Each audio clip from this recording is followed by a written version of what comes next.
Good afternoon, ladies and gentlemen, and welcome back to Clinton Raceway. On closing day of our 2022 season, it is the 42nd annual Charity Drivers Challenge supporting the Clinton Royal Canadian Legion Branch 140. All right, we got a great day coming up today, but as always, before we get things going, we ask that you please rise and remove your hats for the playing of the national anthem. Performing the national anthem today, Cappy on. Oh, Canada, our home and native land, true patriot love in all of us command.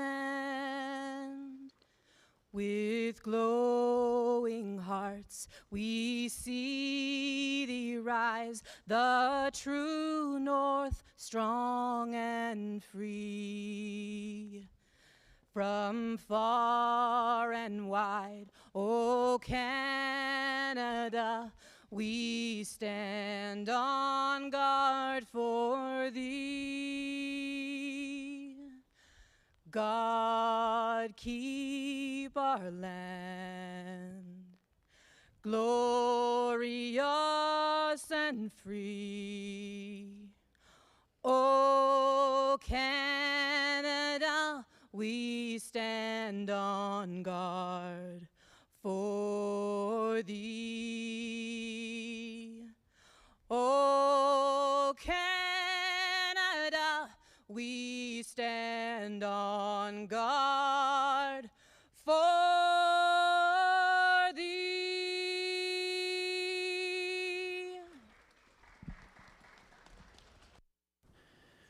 And once again, welcome back to Clinton Raceway. Today is our 42nd annual Charity Drivers Challenge. We also have Ontario Sire Stakes grassroots action on the menu. 2-year-old pacing colts and geldings. They will be on display a little bit later this afternoon. Mark McKelvey with you to call today's action. Greg Blanchard standing by. Jess as well with the Super Sunday show. Let's take a look at the changes for this afternoon's program. We are dealing with a sloppy track, the temperature around 20 degrees Celsius. There are no changes in races 1 and 2. Turning the page to race number 3. Scratch the also eligible R. Bazinga.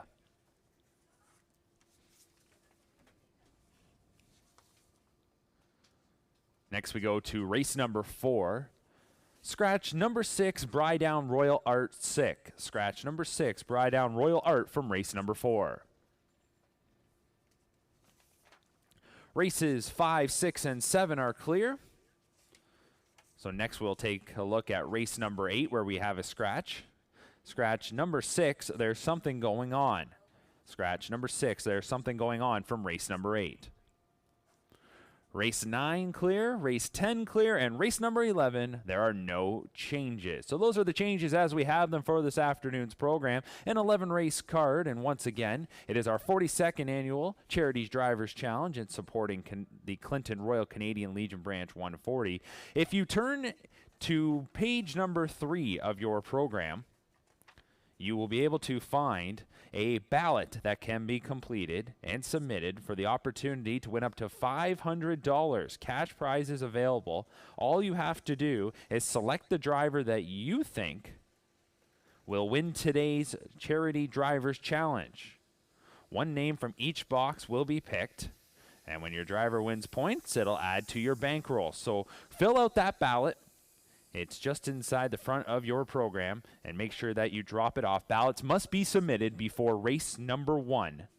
Races 1 through 7, part of our Charity Drivers Challenge. Our participants today, it's a great lineup. We have Tyler Borth, Doug McNair, Jody Jameson, Travis Henry, James McDonald, Tyler Moore, Jay Harris, and Bob McClure. It should be a fun day. You can find the details inside your program. There is a score chart that you can complete if you want to track along, and the point system is laid out as well.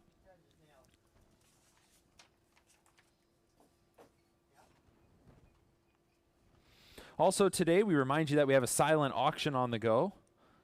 The silent auction just underneath the grandstand as you come in the doors. Make sure you check that out as well. Pick up your 50-50 tickets. The 50-50 draw will take place following race number 7. As well, for the youngsters out there, we have face painting and balloon animals with Snippety the Clown. Snippety the Clown underneath the grandstand right now, so make sure you stop by. As well, later on, we will have the Pine Ridge Chicken Dinner following the races. If you'd like to purchase a ticket, make sure that you stop by customer service. $25 each for the Pine Ridge Chicken Dinner following today's races.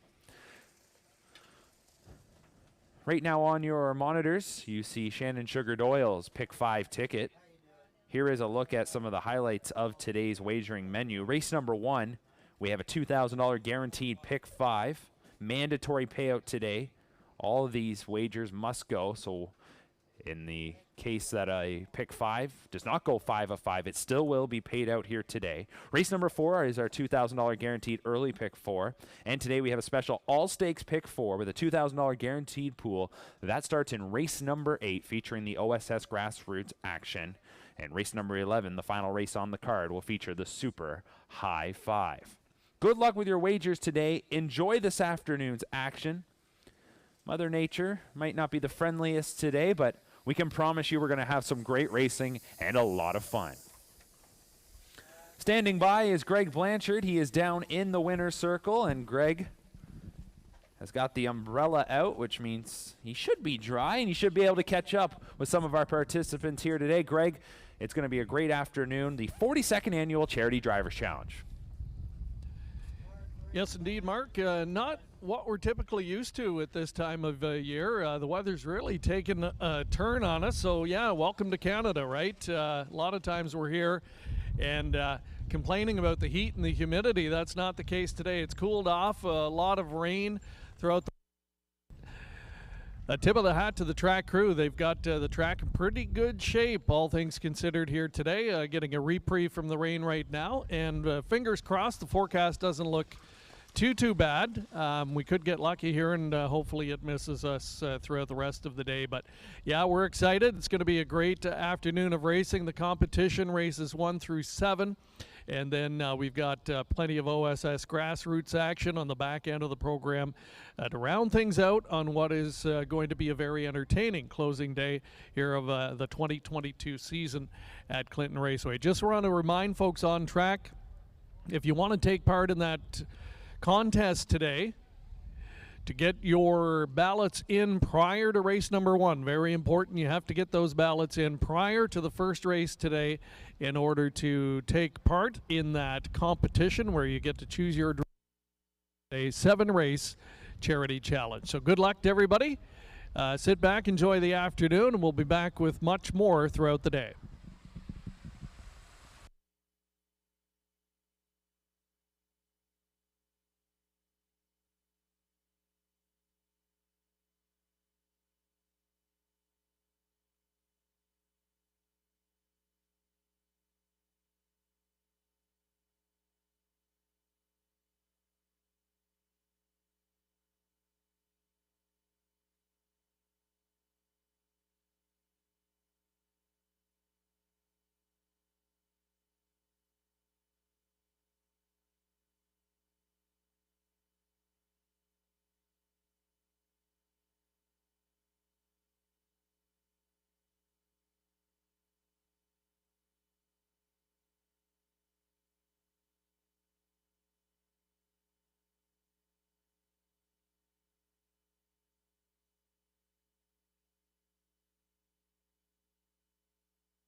And the horses are stepping out onto the track for this afternoon's first race. Race number 1, a field of 8 pacers, going for a purse of $5,200. Number 1 is Credit Kwai, owned by Lisa DeRoche, trained by Patrick Bassett. The driver is Tyler Borth. The caretaker is Rebecca. 2 is Gus's Back. Perry Stakopoulos is the owner. Mark Goddard is the trainer, does the caretaking duties today. Doug McNair is the driver. Number 3 is Sista, owned by Louis Gregg and James Dale. Greg is the trainer. Tyler Moore will drive. The caretaker is Vicky Gregg. 4 is Simran Pat. Troy Cochran owns and trains. Catherine Cochran is the caretaker, and the driver is Jody Jameson. 5 is Eddie's Crusade, owned by Hutt Racing Stable, trained by Anthony Beaton. Patricia Fairman is the caretaker, and the driver is Travis Henry. 6 is Grampy Knows Best. Chris Haskell is the owner, trainer, and caretaker. James McDonald drives. 7 is Cove Beach, owned by Robert Coulter, trained by Paul Coulter, who also does the caretaking. The driver is Jay Harris.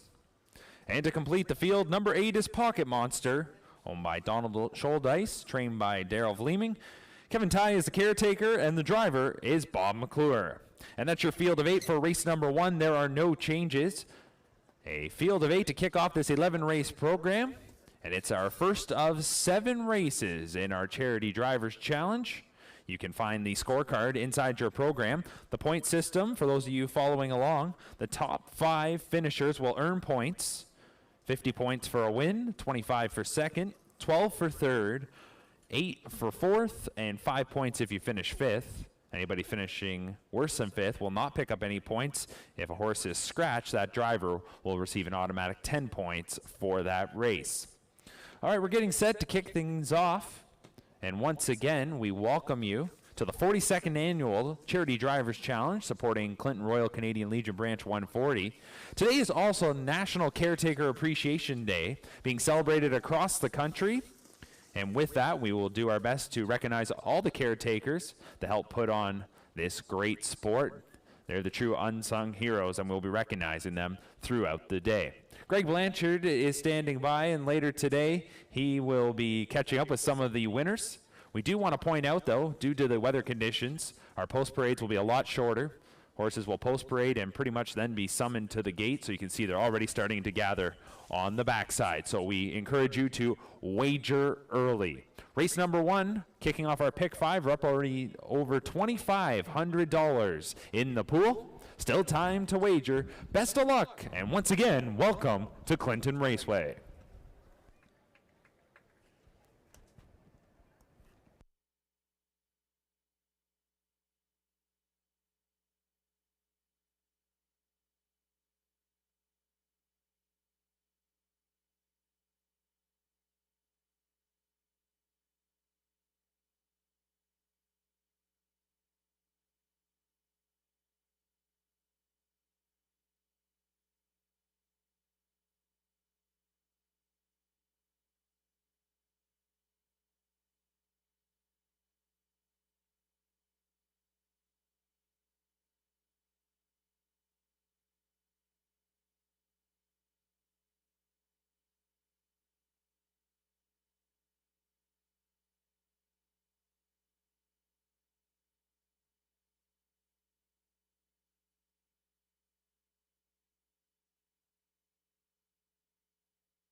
Gate is moving into position.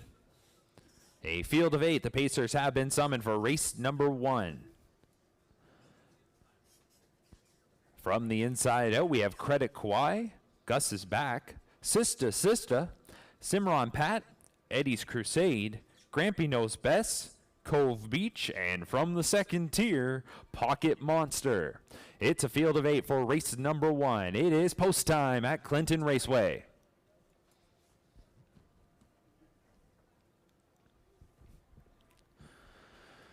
And the starting gate swings into the stretch. The Pacers are picking up speed, and here they come. They're off and pacing. Cove Beach is trying to blast from the far outside, shooting from the rail. Credit Kawhi times it perfectly. Grampy knows best. Also got away well and is forwardly placed, settling in third. Sista gets away in fourth. Mid-pack fifth, that is Eddie's Crusade. Caught on the outside is Simron Pat. Down to the inside of that rival is Pocket Monster, and our early trailer is Gus's back. As they head towards the opening quarter, it is Credit Kawhi and Tyler Borth. They are showing the way. Settling in the two-hole, Cove Beach. That good beginning lands the two-hole ride. Meanwhile, Grampy Knows Best is right there in third. The opening quarter was 29-4. They drive into the turn. Credit Kawhi the leader, being tracked by Cove Beach. Grampy Knows Best 3 lengths from the front in third. On that one's helmet is Sista. Now coming to the outside, Eddie's Crusade and Travis Henry get underway. Pocket Monster is 6th. 7th as they'll come out of the turn is Simron Pat, and Gus's back can see them all. So they pass the grandstand, racing towards the half, and Credit Kawhi is in full control. First up now, Grampy Knows Best came out of third there for McDonald. Inside third now is Cove Beach as they race past the midway point. Heading into the turn, the leader remains Credit Kawhi. Grinding on the outside, Grampy Knows Best. Cove Beach is inside third. Up on the outside fourth, that is Eddie's Crusade. Down to the cones to Sista. Then it is Pocket Monster, followed by Simron Pat, and the trailer's Gus's back. They move towards three quarters. It's a length advantage here for Credit Kawhi. At the wheels, Grampy Knows Best. 2 lengths from the front is Cove Beach, who will continue to ride the rail. And then on the outside is Eddie's Crusade, trying to take the short way around is Sista at the inside. As they go into the turn, Credit Kawhi, though, gets a little bit of separation. It's a little over 2 lengths the advantage as there's an 1/8 of a mile to go. Credit Kawhi, Cove Beach in second. Back in third is Grampy Knows Best. Tough spot right now for Sista, who will be looking for daylight. Eddie's Crusade on the outside 5th. Here's a turn for home. It is Credit Kawhi who's looking to go all the way, and Credit Kawhi, Tyler Borth, will take race number 1. Finishing second was Cove Beach. Third is going to go to Sista, and then tight for fourth. We'll get the time of the mile in a second, but race number 1 goes to Credit Kawhi.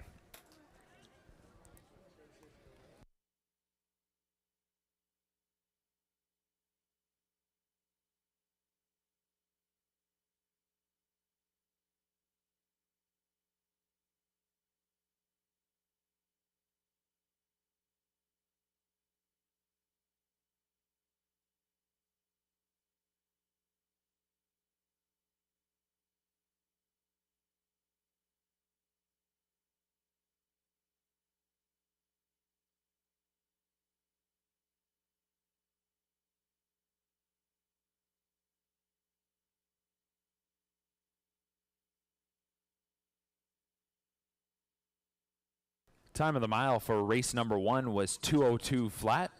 2:02 the time of the mile, as number 1 Credit Kawhi takes our first race. Top 4 posted unofficially 1734.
Front of the grandstand and returning to the winner's circle, the winner of this afternoon's first race.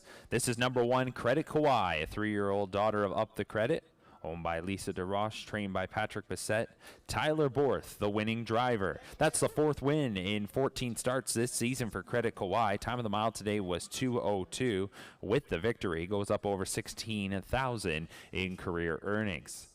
Big shout out to the caretaker, Credit Kawhi, Rebecca, as Tyler Borth draws first blood in our Charity Drivers Challenge. He picks up the 50 points and grabs the early lead for Borth this season.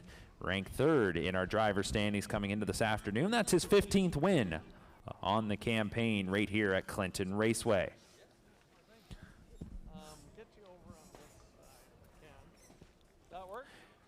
And race number 1 is now official. Here's a look at the payouts. Credit Kauai, number 1 returned $650, $510, $320. The 7 Cove Beach, $1660, $630. And the 3 Sista, $480. $2 Exacta paid $151.70.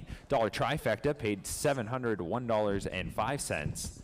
And our Superfecta, a 20-cent winning ticket, cashes for $504.56. Well, good start for Tyler Borth as he gets the 50 points and grabs the early lead, and it's the Clinton Raceway regulars that pick up the majority of the points there in race number 1 as they look to protect home turf. And Tyler Borth, the winning driver of our first race, is standing by with Greg Blanchard. Thank you very much, Mark. Yeah, Tyler, you draw first blood here today. Mentally, how big is it? How important is it to win that first race? Yeah, no, it's definitely good. I was looking at my lineup, and I didn't think I had a great lineup. I didn't mind this one, but the last time I drove her, she had the 7-hole, and she kind of tried to run off the track, and she just didn't really get her way on the right foot, and I didn't really like her the whole mile at all, and she ended up fading to 4th, but tonight she was a completely different horse. I was saying to you before we came on that typically, she's likes to be right up on the front end. Occasionally she's been able to hang on, but sometimes we'll get picked off late. But today looked a little stronger in that third quarter. Did she feel like a different horse? Yeah, like I got a nice cheap half with her, and she labored a little bit in this turn, but as soon as I got her out of this turn, I kicked the plugs, and she was gone. And what's it like for you? Like you say, you're having a good season. I think third in the standings here, and you're not driving here every week like some of the guys. So another good year for you. How pumped up do you get for this type of competition where you get to take on the WEG guys who you drive against occasionally, and then some of the guys you drive against week in and week out? Yeah, no, it's obviously great driving against those drivers. They're great drivers. Yeah, I was really excited to get here and race today until I got here and it was muddy and raining, but at least it looks like it's holding off, so we should just get better as the day goes on. And just to comment on the track, I mean, for all the rain we had today, I would expect to see a little bit more mud on you guys, but it looks like they've had the track in good shape and ready for this kind of weather. Yeah, well, it definitely wasn't bad where I was. I don't know how the rest of the guys look, but I'm good. Good stuff. Good luck the rest of the way. Thank you, Greg. Tyler Borth getting a win right off the bat here in leg 1 with Credit Kauai. 2-1 winner in the start of the pick 5, and Tyler gets the leg up of the competition early on today in our 42nd annual Drivers Challenge.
Welcome back to another Super Sunday show here at Clinton Raceway. We've made our draws in the That's My Driver Charity Drivers Challenge edition. So we've paired up one fan here today with each driver. As that driver gets points in today's challenge, that person will earn cash in their bankroll. At the end of race 7, we will pay out the top 3 winners. So we have paired with Travis Henry, Bruce Coulter. Paired with Bob McClure, we have Tanya Lawson. Jody Jameson is Kent Alton. Jay Bradley Harris is Greg Burns. Tyler Moore is Glenn Kenny. Tyler Borth is Lawrence Stevens. James McDonald is Heather Struthers. And Doug McNair is Denise Crosby.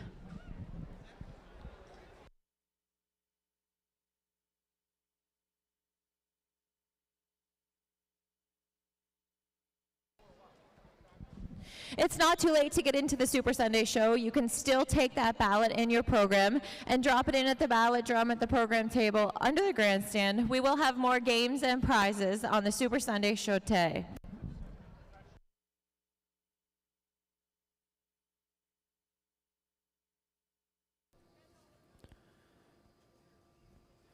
Here is the rundown from race number 1 going top to bottom. The rundown reads 183. 47526. Time of the mile was 2:02 for the winner, number 1, Credit Kawhi. For those of you scoring along with our driver's challenge, quick update of the standings. Tyler Borth is first with 50 points. Jay Harris is second with 25. Tyler Moore is third with 12. Jody Jameson is fourth with 8, and James McDonald is fifth with 5. Doug McNair, Travis Henry, Bob McClure, unable to pick up points there in the first race. Still 6 races to go in the Drivers' Challenge.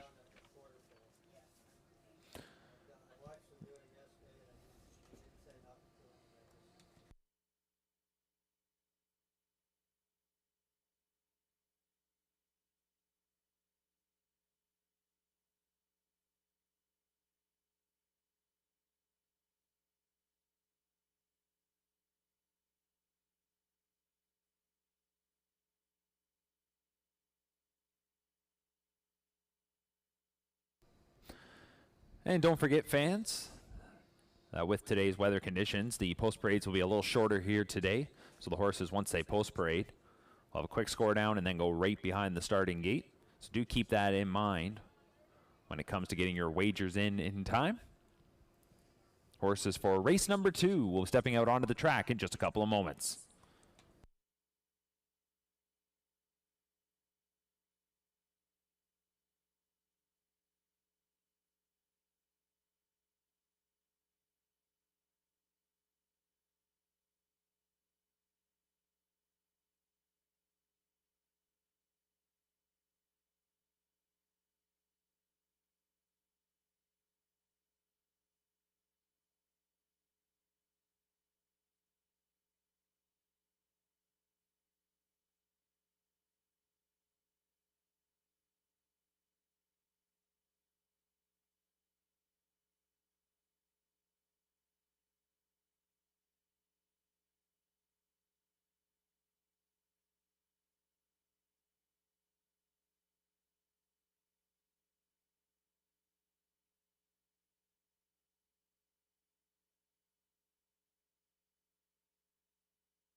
Pacers for race number 2 are stepping out onto the track. This is the Back to the Future in Health Pace, going for a purse of $4,500.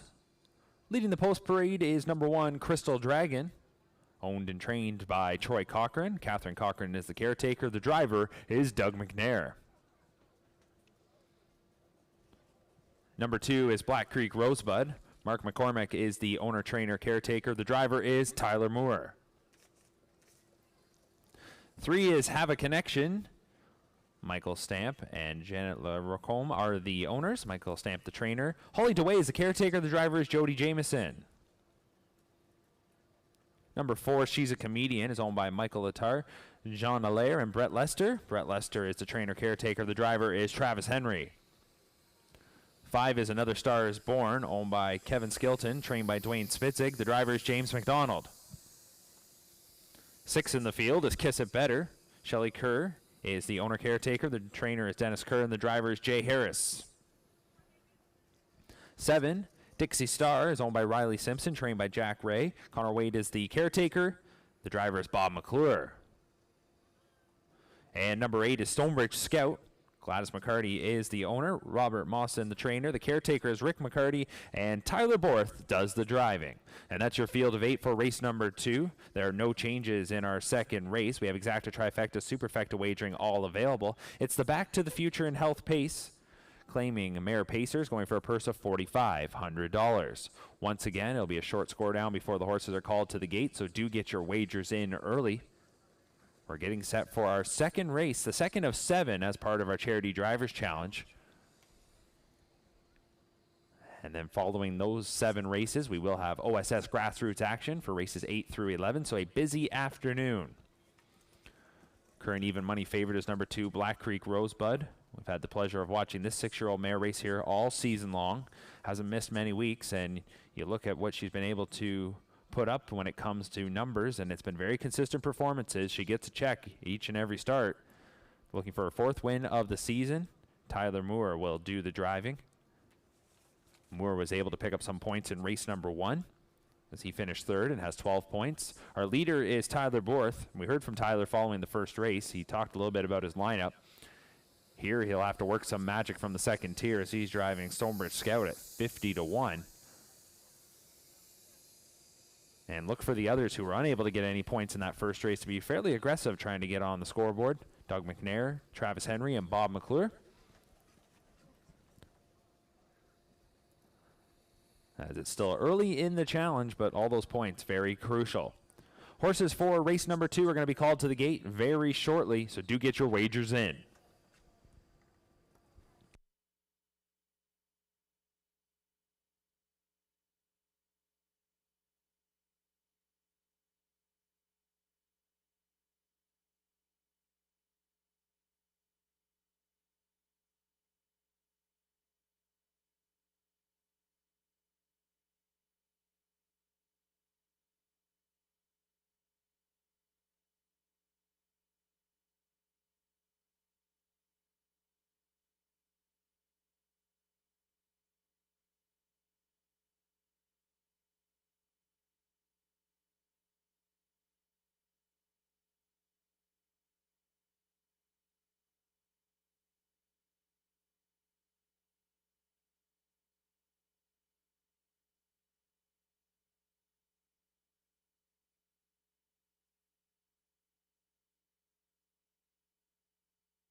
And the wings of the starting gate are now open, and the Pacers are taking their positions for race number 2.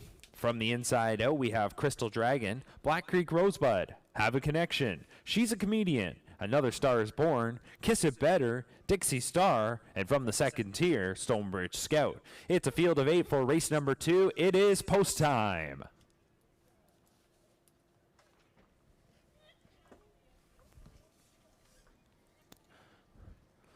And the starting gate reaches the top of the stretch. The Pacers are picking up speed, and here they come.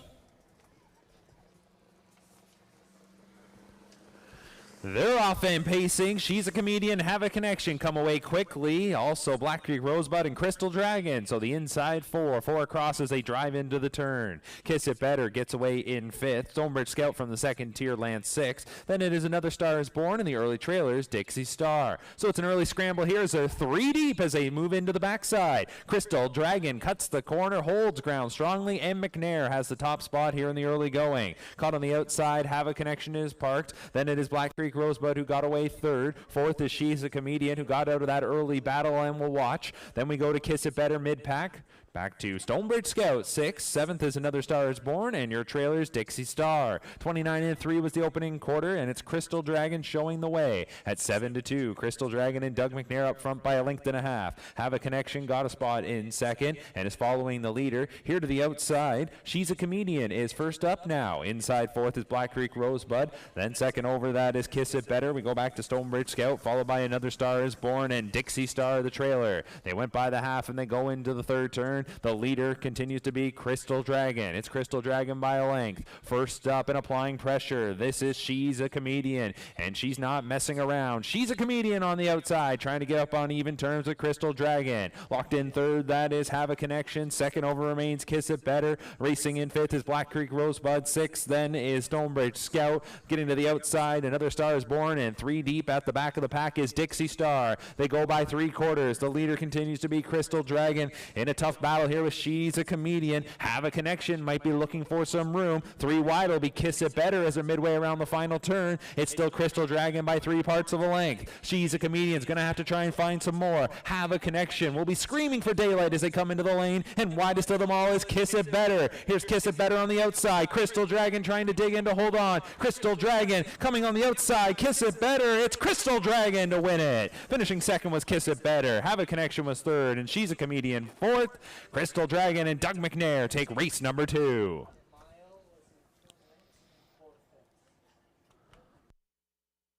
Well, 2 minutes and 4 fifths. 2 minutes and 4 fifths for race number 2.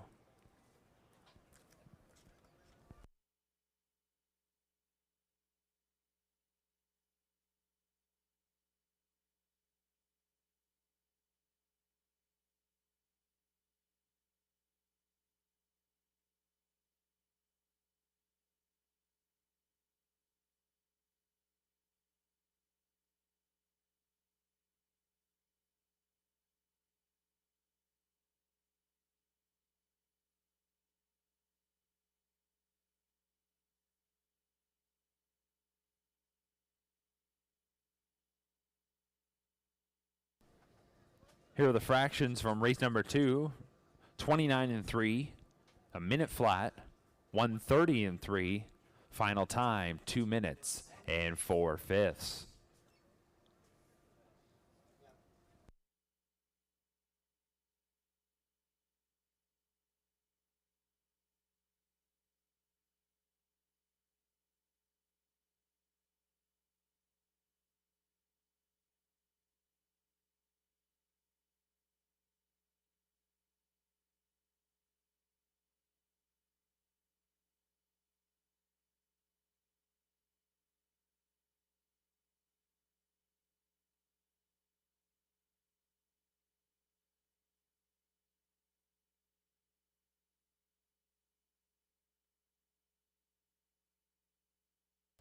Top 4 posted here in race number 2. It's 1-6-3-4.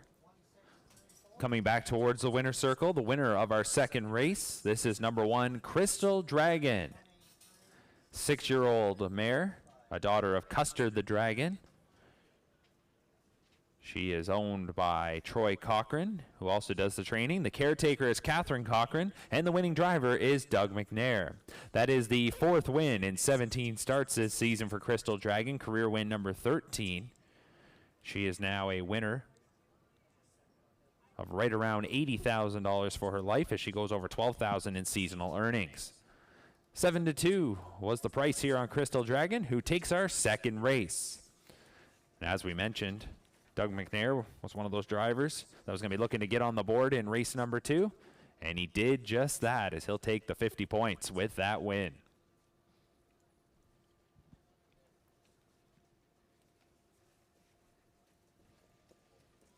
Race 2 is official. Number 1, Crystal Dragon returns $9.90, $5.50, $4.60. The 6, Kiss It Better, $4.20, $3.50. And the 3, Have a Connection, $3.30. $2 Exacta paid $63.40. The $1 Try paid $133.05. 20-cent Super pays $184.97. And our early double, 1-1, a $2 winning ticket gets back $57.60.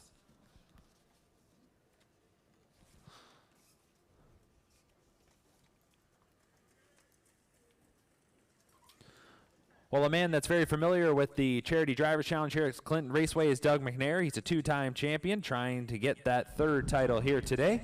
He is standing by with Greg Blanchard. All right, thank you very much, Mark. And yes, Team Mohawk now gets into the win column. Doug McNair. Compliments of Crystal Dragon from a post-1 start. Looks like you had a game plan right from the get-go. Yeah, they told me she's pretty good gaiting to get the rail in Clinton, so it's try to take that and use it as your advantage, and it worked out for her.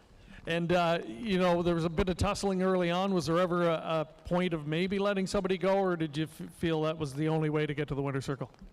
Well, actually, Tyler helped me out halfway on the first turn, because I think if he wasn't out there, Jody would have been able to cross right over. And once he had his legs kind of sitting in Jody's way, it just helped us. So, I mean, from there, I don't think I need to let anybody go in that race.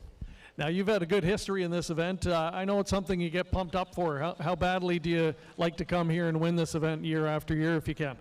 Well, yeah, obviously the weather's it's usually real sunny here, but today we got a little bit of rain. So, but I mean, we usually have some fun with the guys in the barns and stuff after. But usually we come up here and Jody's won about 8 or 10 times, so we usually got to lift him up in the winning circle after. Now, you are one of the guys representing Woodbine Mohawk Park. Speaking of that, big night there last evening. You had a win for your dad in a gold event and a pretty good night overall. Just talk about the year you're having there, and especially your father, Greg, another stellar season for him. Yeah, he's got you look at his barn, you know, he's got 10 or 12 that you look at and you can have a legit thing to say about every one of them. So it's usually tough to get one decent one every year. So this year he's got at least 8 or 10 anyways. So that makes my job a lot easier. You go into those races and your low odds are favorite, so it makes the world of difference. And on nights like that, you've got the top American-based drivers coming in as well. But the locals really stole the show last night. That's got to feel good, and I'm sure it gets a friendly competition when those guys come up. You guys want to, you know, protect your home turf, so to speak. Yeah, right. Like a lot of them guys are around my age now, so it's a lot of fun for guys like me and Bob and James and Louis. So have guys your own age and trying to compete with them is it's a pretty good thrill. Well, good start for you. Good luck the rest of the way. Thanks, Greg. Doug McNair with a win here in race number 2. He'll try and add another Clinton Drivers Challenge to his resume here this afternoon.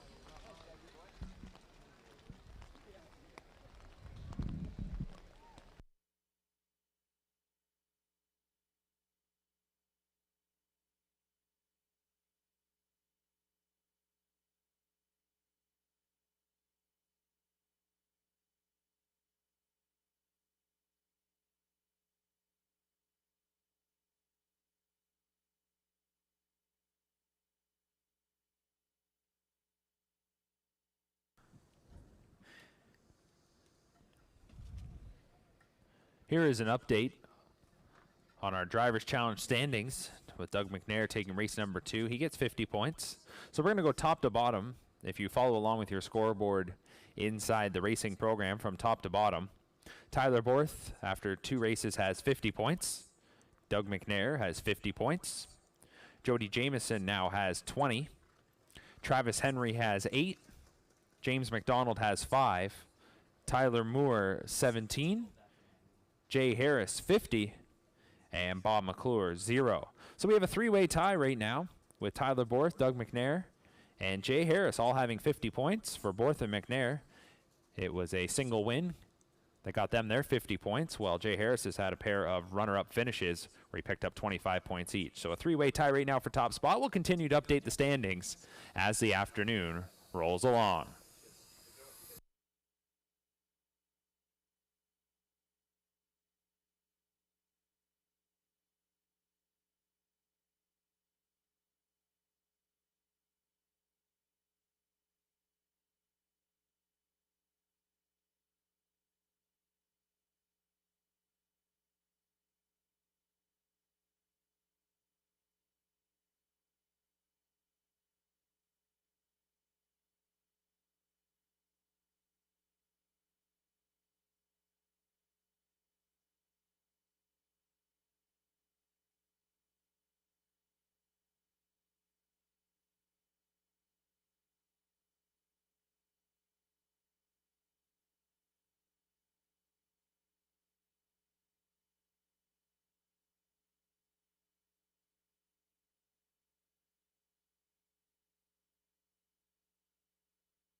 The rundown from race number 2, going top to bottom.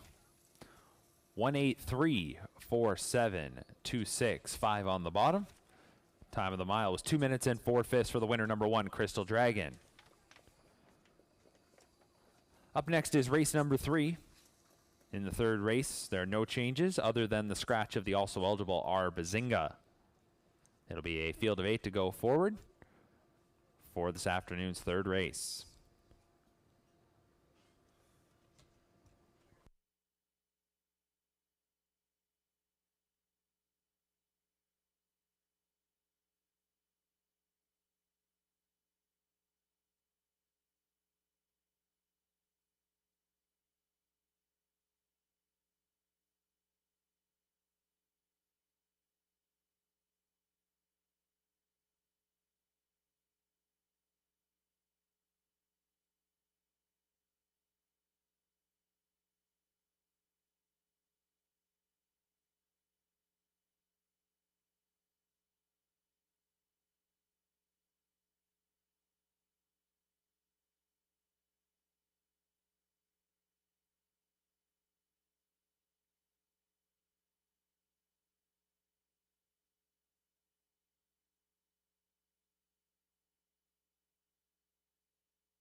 Just a quick update, ladies and gentlemen, a correction to our Drivers' Challenge standings. Tyler Borth did pick up 5 points for finishing 5th there in race number 2, so he does lead the contest. He has 55 points and is in first place, while Doug McNair and Jay Harris are tied for 2nd at 50. So once again, an update. These the corrected and updated standings. Tyler Borth has 55, Doug McNair 50, Jody Jamieson 20, Travis Henry 8, James McDonald 5, Tyler Moore 12, Jay Harris 50, and Bob McClure 0.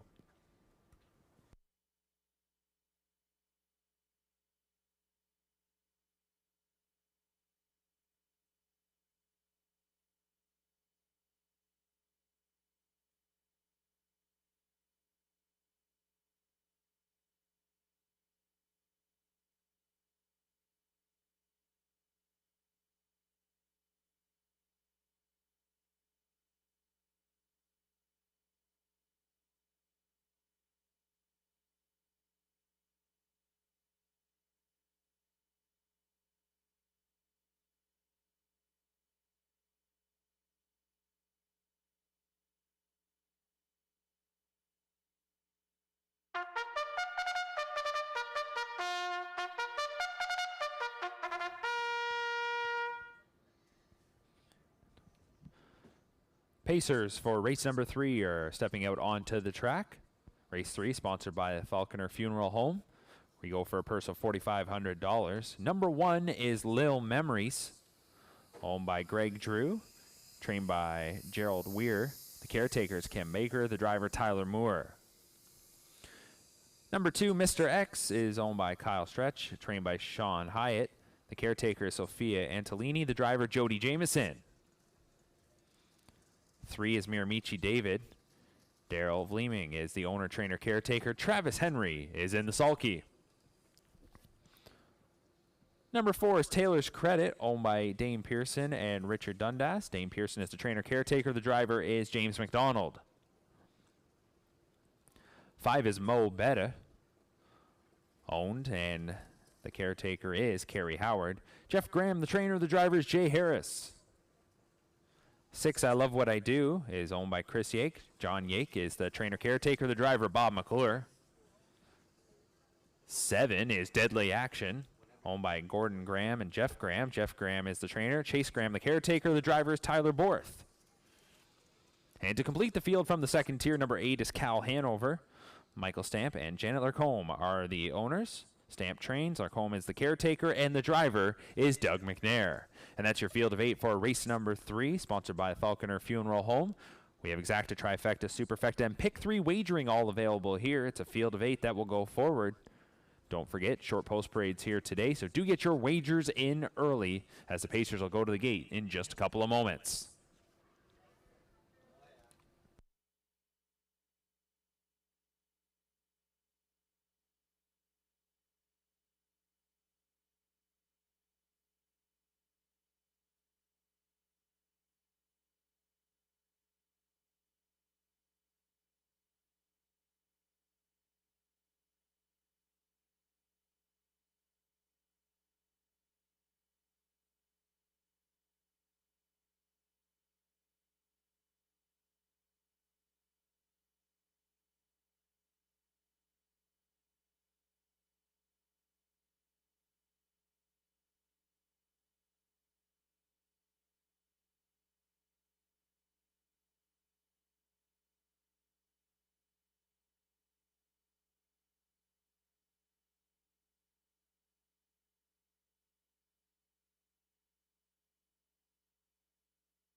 Ladies and gentlemen, don't forget, following today's races, Pine Ridge Chicken Barbecue Dinner will be taking place. Tickets are $25, and we have just 25 tickets remaining.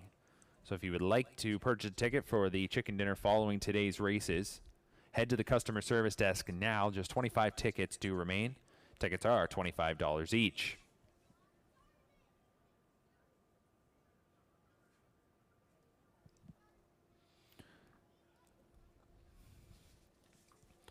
The starting gate is beginning to move into position. Time is running out to get your wagers in for race number 3.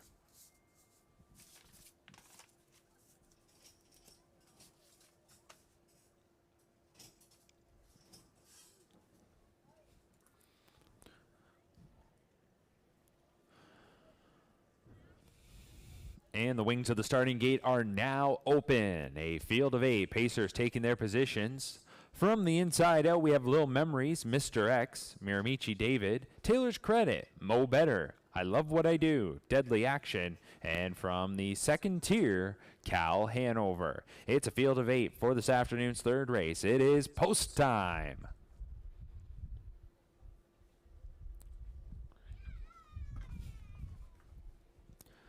And the starting gate reaches the top of the stretch. The Pacers are picking up speed, and here they come.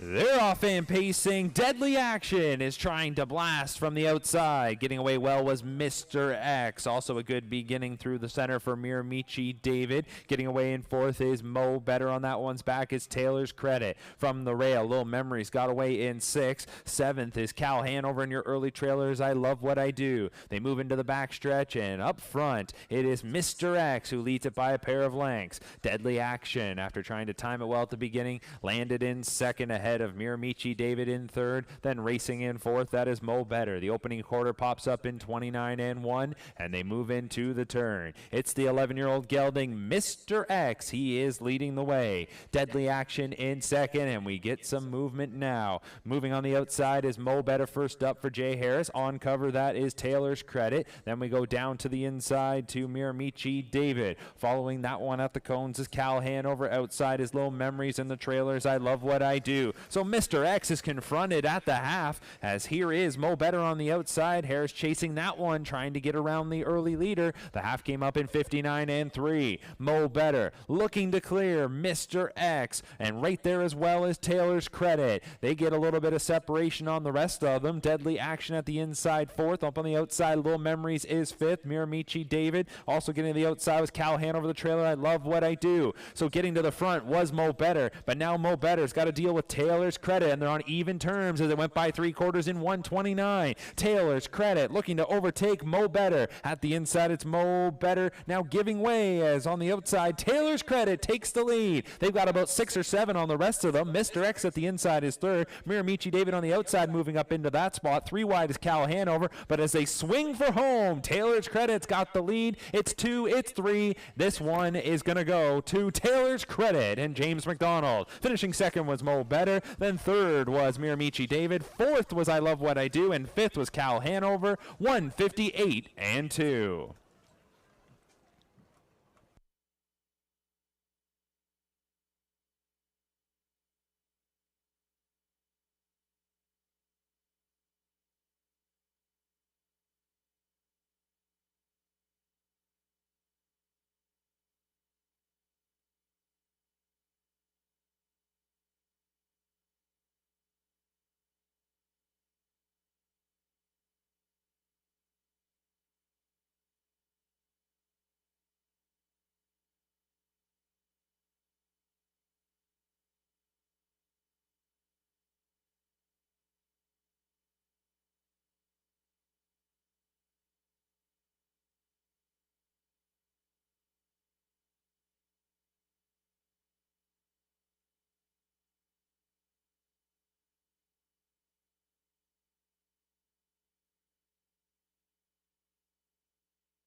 Top 4 posted here in race number 3. Unofficially, your top 4 is 4, 5, 3, 6. The winner, number 4, Taylor's Credit. The time of the mile, 158 and 2.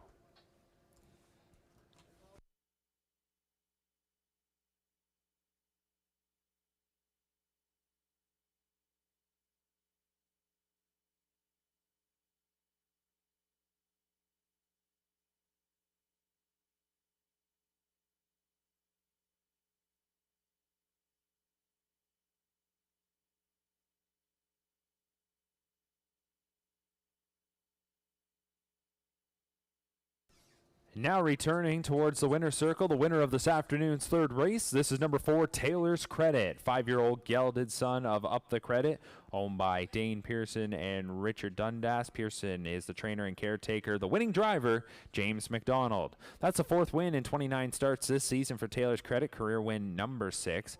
With the victory, goes over $20,000 in seasonal earnings and up over $33,000 in career earnings. The time of the mile, 158 and 2 over the off-going.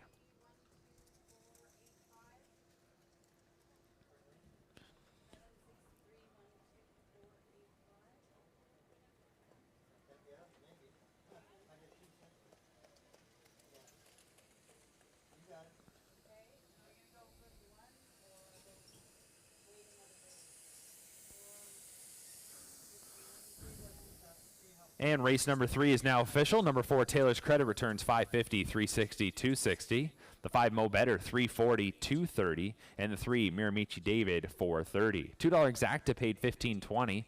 $1 Try paid $38.25. And the $1 Superfecta pays $216.80. Well, Canada's leading driver, James McDonald, gets to the winner's circle here in race number 3. As he gets the job done with Taylor's Credit, and James is standing by with Greg Blanchard. Thanks again, Mark. James, another win for the Woodbine Mohawk Park team here, and our first off-the-pace winner, so obviously the track's playing pretty fair. Yeah, for sure. Actually, the track's in great shape. The track crew's done a terrific job. It's firm. It's the visibility's still really good, so as long as this rain stays away, we'll be all right, but I don't know if it's gonna. Yeah, it's raining again as we speak, so it's probably going to be on and off all day. But, you know, you guys know how to deal with that, obviously. What did you get to know about this horse beforehand? Is this a horse you'd driven before in the past?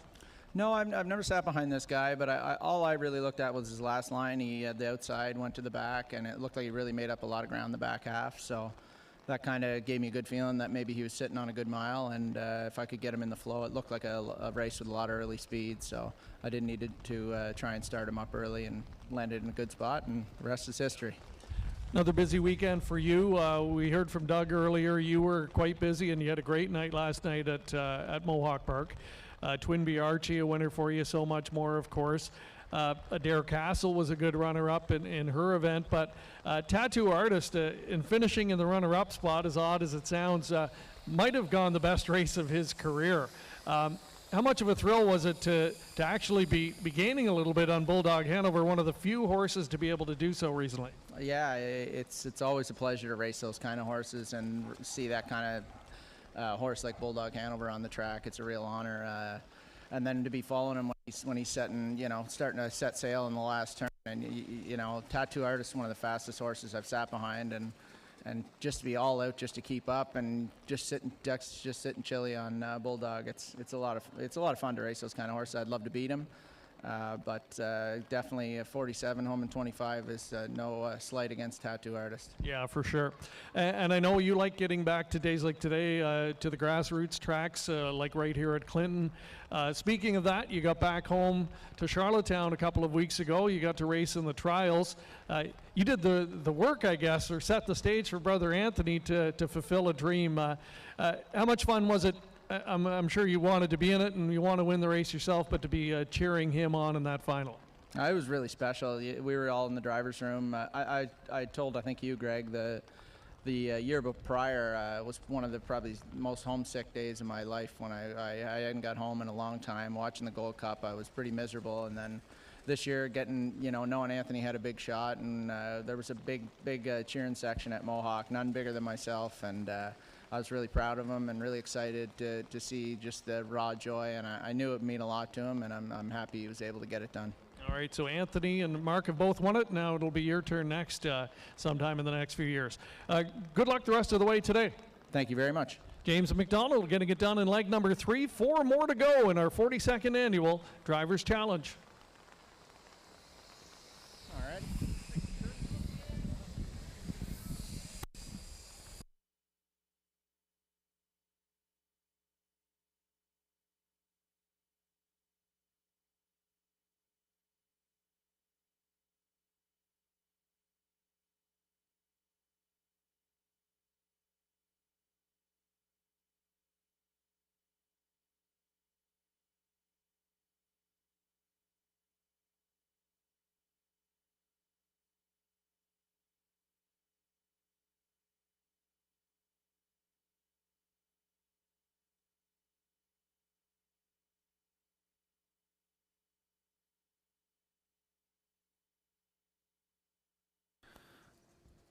Let's take a look now at the standings for our Charity Drivers Challenge.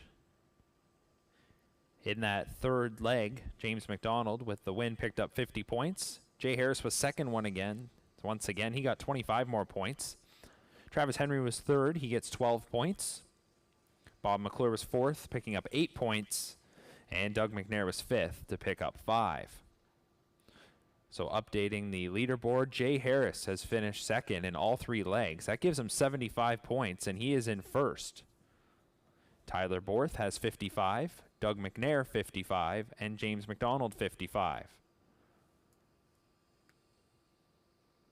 After that, Jody Jamieson has 20, Travis Henry has 20, Tyler Moore sits at 12, and Bob McClure has 8.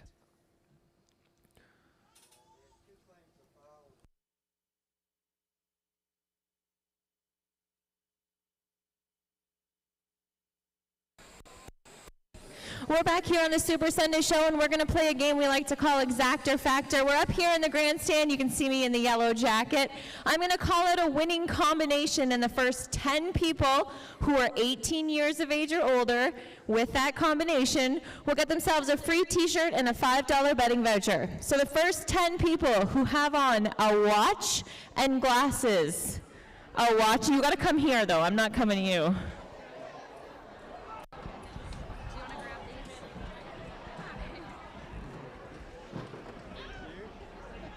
Gentleman was here quick. Here's your T-shirt. Hold on. Your T-shirt. A watch and glasses? A watch and glasses. Well, no push. No pushing. No pushing. We don't push here at Clinton Raceway. Thank you. Do you have anything extra large? Oh, we got double XL. Okay, that's perfect. Look at you. Don't worry about it.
Here is the rundown from race number 3, top to bottom. 763, 1, 2, 4, 8, 5. 158 and 2 was the time for the winner number 4, Taylor's Credit.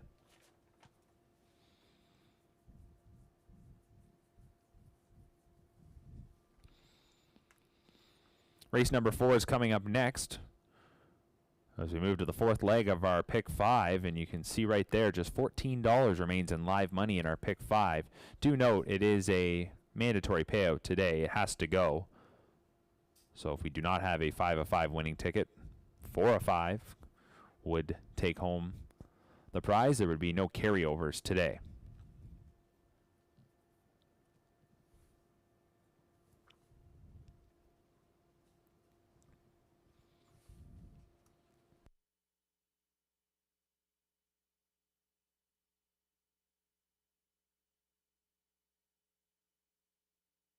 Race number 4 does kick off our pick 4. We have a guaranteed pool of $2,000 up on your screen right now. Shannon Sugar Doyle has chimed in.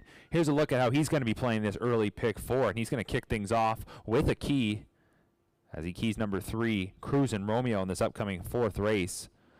After that, he's then able to go a little bit deeper through races 5, 6, and 7. You still have time to get your wagers in. This pick 4 does have a guaranteed pool of $2,000.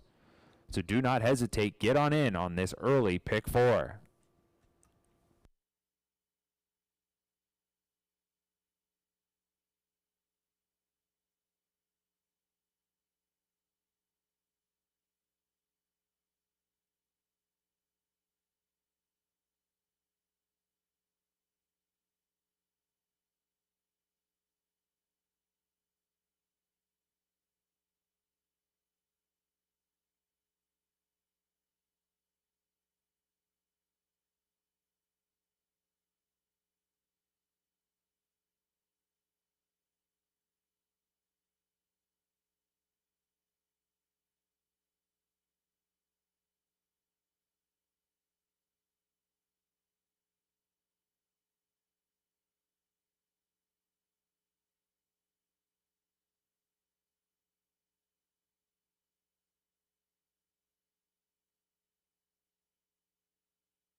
Pacers for race number 4 moving out onto the track. Race number 4 is the Winback Farm Pace, going for a purse of $5,300.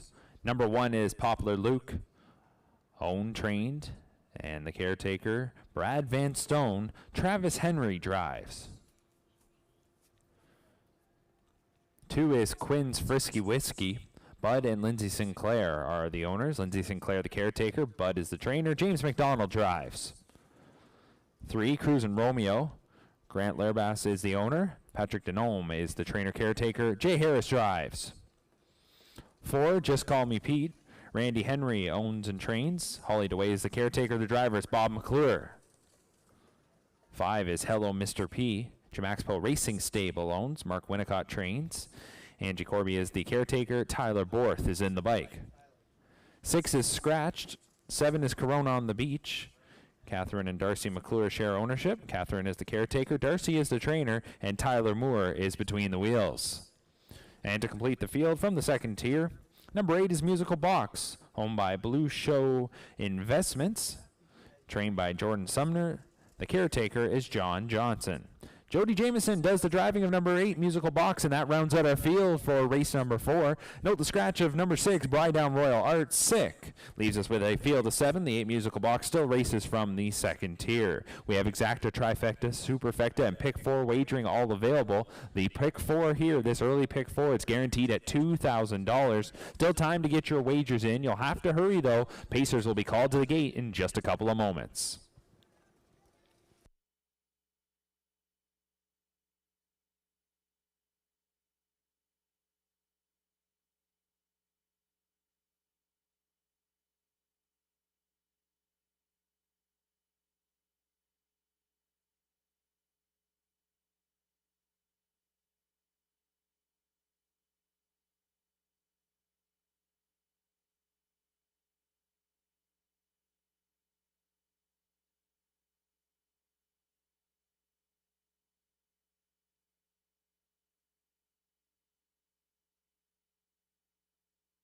We've got a minute remaining on the countdown clock ahead of race number 4.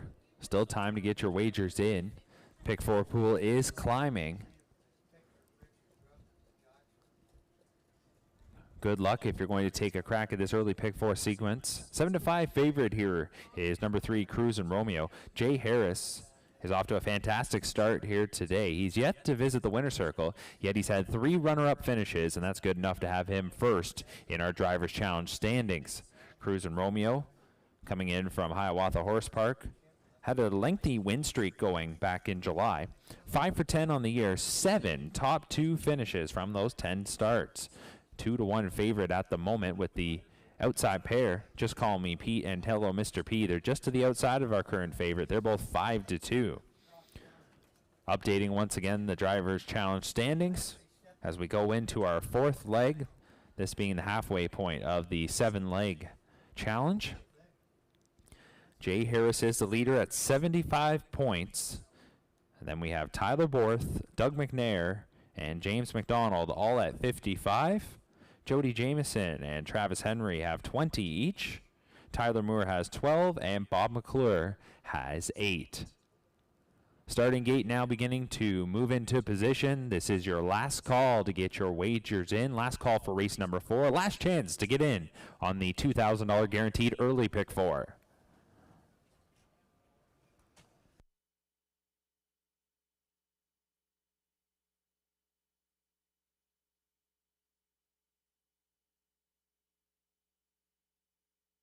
And the wings of the starting gate are now open, and the Pacers are taking their positions. From the inside out, we have Poplar Luke, Quinn's Frisky Whiskey, Cruisin' Romeo, Just Call Me Pete, Hello Mr. P, Corona on the Beach, and from the second tier is Musical Box. Scratch down to a field of 7. It is post time for race number 4. Starting gate swings into the stretch. The Pacers are picking up speed, and here they come. They're off and pacing. Several levers here as the inside of 4. All get out of there quickly. Poplar Luke will cut the corner from the rail. Inside second, that'll be Quinn's Whiskey Whiskey, who tries to drop in behind their early leader. Cruz and Romeo gets away in third. A little funny gated there for a second with Just Call Me Pete. McClure keeps that one together and will drop in behind Musical Box. The final pair are Hello Mr. P and Corona on the Beach. So Poplar Luke is the leader as they race towards the opening quarter. Quinn's Frisky Whiskey is tracking along in second. The opening quarter was 30-2. Poplar Luke the leader. Quinn's Frisky Whiskey in second. Third is Cruz and Romeo. Tracked along fourth by Musical Box. 2 lengths then going back to Just Call Me Pete, who is followed by Hello Mr. P, and Corona on the Beach is the trailer 7th. Single file for the time being as they now swing into the lane, and Poplar Luke is getting to dictate the terms here in race number 4. Travis Henry has him on the point out from third now. Quick move. Here comes Cruz and Romeo up to attack as they go past the half. 1:01.1 was the half-mile clocking. Poplar Luke on the outside. Cruz and Romeo is up there attacking. Quinn's Frisky Whiskey in third. Then in fourth, that is Musical Box, who's coming to the outside for Jameson. Gap of 5 lengths going back to the final 3 as we've got Just Call Me Pete, Hello Mr. P, and Corona on the Beach. As they straighten out, heading towards 3/4. It's still Poplar Luke the leader. Starting to back up a little bit. Cruz and Romeo made that move trying to attack, but now is a length and a half away. Meanwhile, Quinn's Frisky Whiskey will be looking for some room, and now going 3 deep. There goes Musical Box. 3/4 was 1:30-2. It's Poplar Luke still the leader. Room is starting to develop now for Quinn's Frisky Whiskey, and widest of them all is Musical Box. They come to the head of the lane. Poplar Luke trying to dig in. Quinn's Frisky Whiskey taking a shot now. Musical Box on the outside. Poplar Luke trying to go all the way. Quinn's Frisky Whiskey getting up, and it's Quinn's Frisky Whiskey and James McDonald. He goes back to back. Finishing second was Poplar Luke. Third was Musical Box. Tight for fourth. 2:01 flat.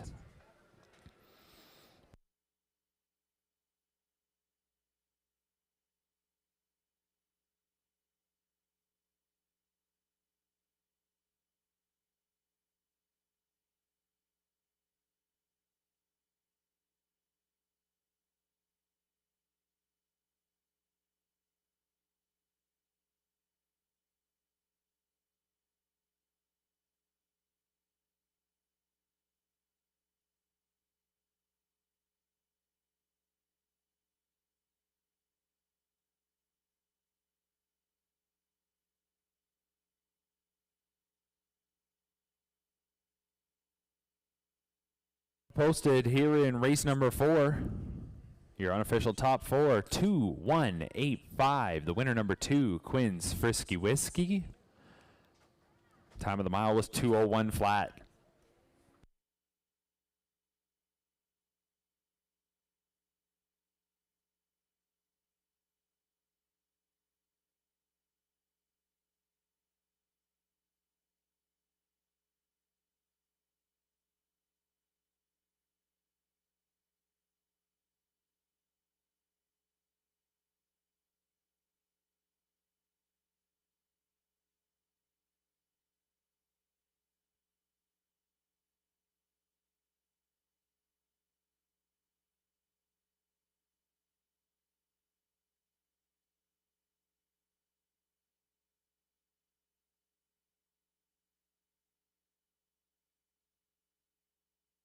Back in front of the grandstand, the winner of race number 4. This is number 2, Quinn's Frisky Whiskey.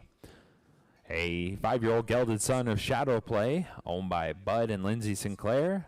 Bud the winning trainer, Lindsay the winning caretaker, and the winning driver, James McDonald. Back-to-back wins here this afternoon for driver James McDonald as he guides Quinn's Frisky Whiskey to his first win of the season. He's now 1 for 10 on the campaign. That's career win number 6. With the score, goes up over $5,000 in seasonal earnings and $2,800 in career earnings. Should say $28,000 in career earnings. It's a time of 2:01 over the sloppy track. Quinn's Frisky Whiskey takes race number 4.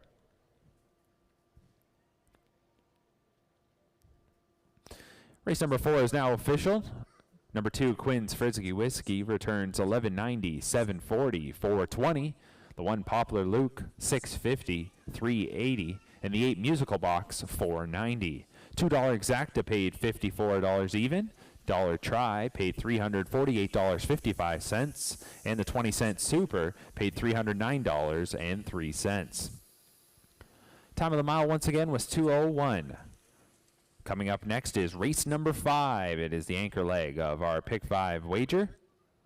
Post time will be established in a moment.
Here is the rundown from race number 4, going top to bottom. 2:17.54, scratch 6.3.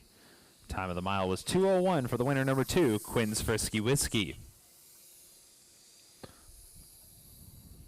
Here's an update now on our Drivers' Challenge standings. From race number 4, James McDonald picked up 50 points for the win. Finishing second was Travis Henry. He gets 25 points. Third was Jody Jamieson, picking up 12. Fourth was Tyler Borth to get 8 points. And fifth was Bob McClure getting 5 points. Also note that Doug McNair was scratched from race 4. So Doug does pick up 10 points because he was scratched. So updating our standings, total points, the leader is now James McDonald. Back-to-back wins has him in front. He has 105 points. In second is Jay Harris at 75. Then in third, we have Doug McNair at 65. Tyler Borth has 63. Jody Jamieson has 32. Bob McClure has 13. And Tyler Moore has 12. So once again, James McDonald has 105. Doug McNair 65. Jay Harris 75 in second. Doug McNair is third at 65. Tyler Borth is fourth at 63. Travis Henry is fifth at 45. Jody Jamieson is sixth at 32. Bob McClure seventh at 13. And Tyler Moore eighth at 12.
A reminder, ladies and gentlemen, to pick up your 50-50 tickets.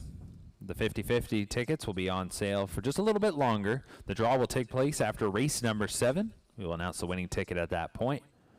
So still time to get those 50-50 tickets.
Horses for race number 5 are moving out onto the track. Race 5 is sponsored by Redline Trucks Incorporated. Number 1 is Timal Spectrum.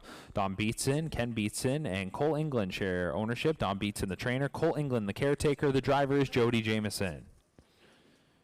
2 is Largent Lightspeed, owned by Larry Lane, who also trains. Pat Bissett is the caretaker. The driver is Travis Henry.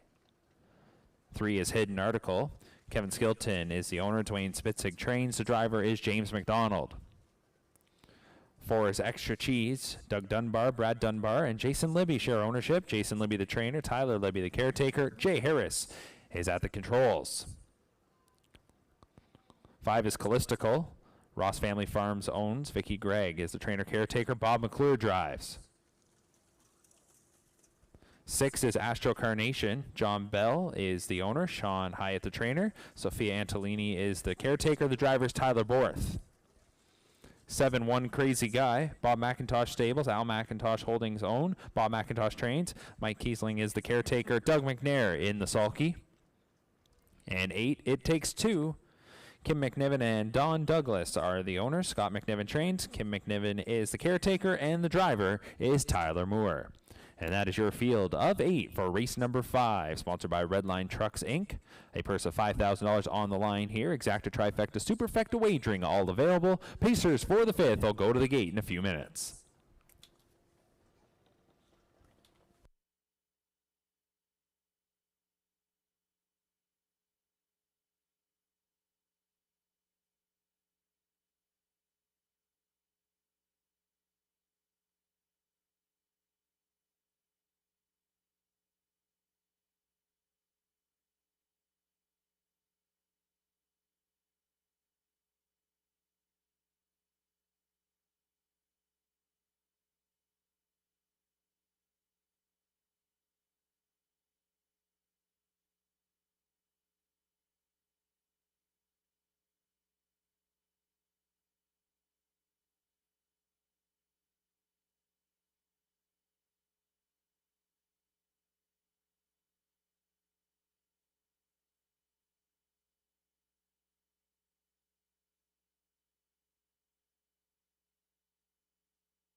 Last chance to wager on race number 5 as the starting gate is beginning to move into position.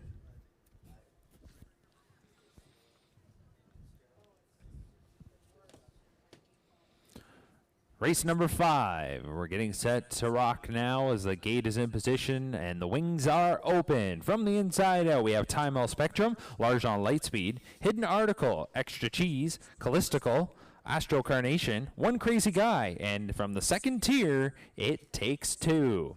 It's a field of 8 for race number 5. It is post time.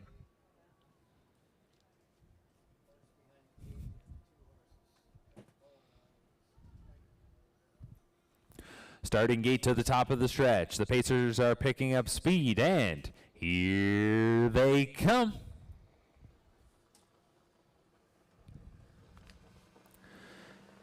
And they're off and pacing. Shooting from the outside goes one crazy guy. Extra Cheese is going to step out of there as well quickly. Large on light speed into the mix as they drive into the turn. Getting away fourth is Hidden Article. Then fifth from the rails, Time-O Spectrum. We go back to It Takes Two. To the outside of that, Rival, Astro Carnation. And your early trailer, that is Callistical. Getting the early lead, this is Extra Cheese and Jay Harris. They are up front, leading the way by a couple of lengths. Second is One Crazy Guy. Then in third, that is Large on light speed. And now out from fourth, here comes Hidden Article. So Hidden Article's not going to sit and is already looking to advance. The opening quarter was 29-3. It's Extra Cheese up front still by a pair. Hidden Article now getting into full gear, and that one is quickly coming up now to confront the leader. One Crazy Guy tightens up as they're rounding the turn. Then racing in fourth is Large on light speed. Time-O Spectrum is in fifth. We go back to It Takes Two, who is sixth, and the final pair are Astro Carnation and Callistical. The leader, it is Hidden Article on the outside, attacking Extra Cheese, who still holds the advantage by a neck as they went by the half in 59-1. Extra Cheese at the inside, Hidden Article on the outside, and also to the outside comes One Crazy Guy. So up front, we could see things maybe shift, but the leader since the word go has been Extra Cheese. Ducking back now to get on the helmet there is Hidden Article, and now One Crazy Guy will take his shot. Racing fourth is Large on light speed. Time-O Spectrum moves to the outside, and then we go back to It Takes Two,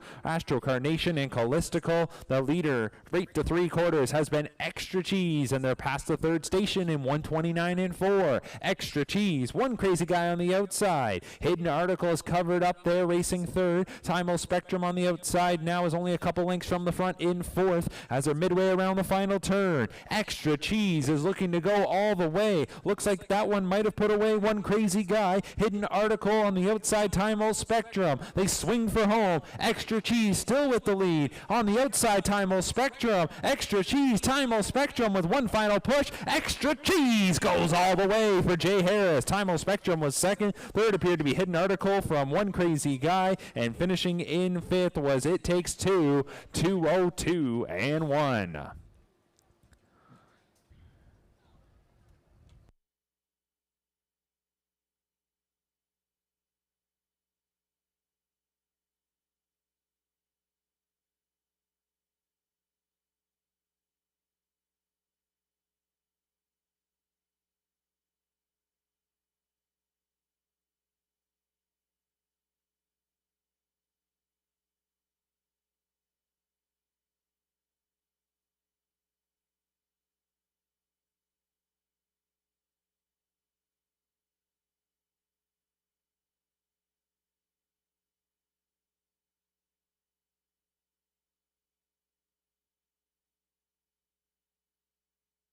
Top four posted here in race number 5. Your unofficial top four, 4, 1, 3, 7. The winner number 4, Extra Cheese. Time of the mile, 202-1.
And returning to the winner's circle, the winner of race number 5. This is number 4, Extra Cheese, 2-year-old gelded son of Better Than Cheddar, owned by Douglas Dunbar, Brad Dunbar, and Jason Libby. Jason Libby, the trainer. Tyler Libby, the winning caretaker. The winning driver, Jay Harris. That's a maiden breaking score for Extra Cheese, 202-1, the time of the mile. First win in 6 starts. Now 3 finishes in the top 3 from those 6 outings. And with the victory here today, goes over $6,000 in seasonal earnings. Extra Cheese and Jay Harris take race number 5.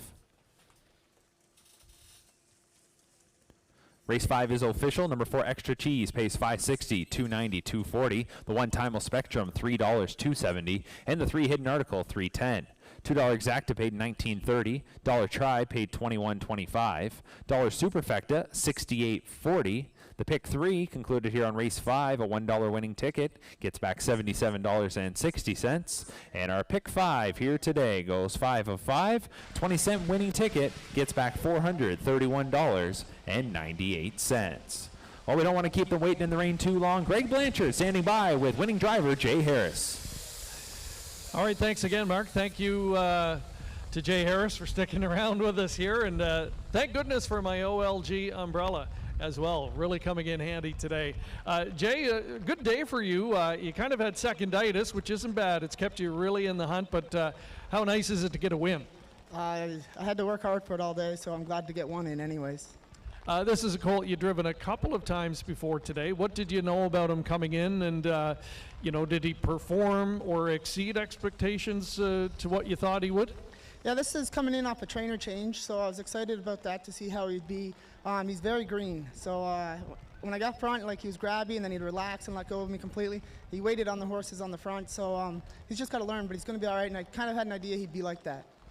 All right, and just another thought on the track today. It's been a steady rain all day long, but it seems to be holding up really well.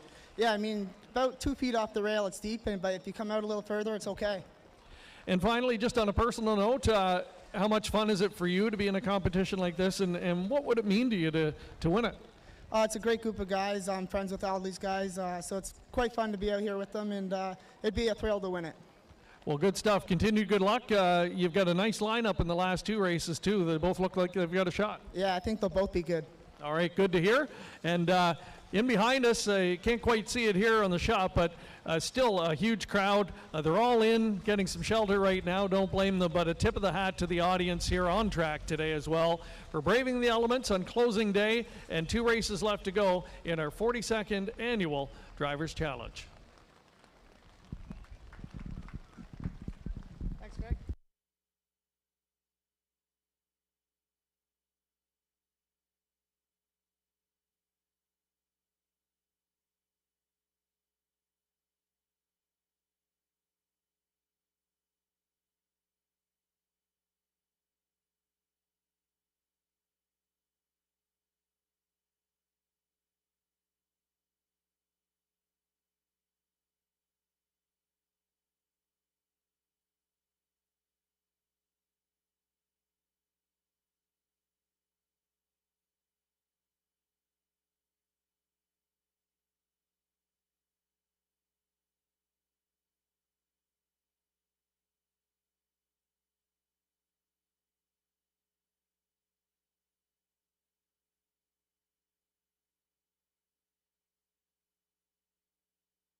All right, we're back here on the Super Sunday Show with another round of Exacta Factor. We're down here in front of the grandstand in the rain. We're going to make you come all the way out here. So the first 10 people who are 18 years of age or older and are wearing denim bottoms and a smile. Denim bottoms and a smile, you got a smile. There it is.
Here is the rundown from race number 5, going top to bottom. 263-18745.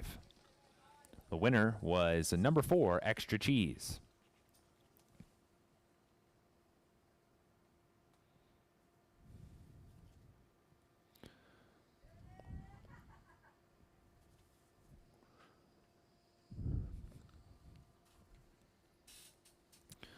Time to update the standings once again in our Drivers' Challenge. 5 legs down, 2 to go. Here were the drivers that picked up points in race number 5. The winner was Jay Harris to get 50 points.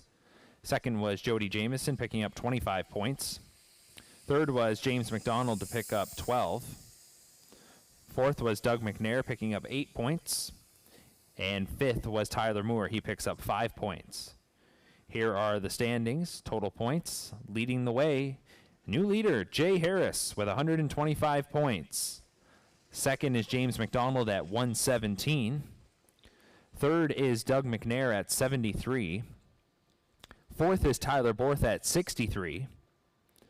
Fifth is Jody Jamieson at 57. Sixth is Travis Henry at 45. Seventh at 17 is Tyler Moore. And eighth at 13 points is Bob McClure. So your leader is Jay Harris with 125 points. James McDonald right behind him, second at 117. They've got a little bit of a breakaway going as Doug McNair is back in third at 73. Tyler Borth fourth at 63. And Jody Jamieson fifth at 57. 2 legs to go in our 42nd Annual Drivers' Challenge.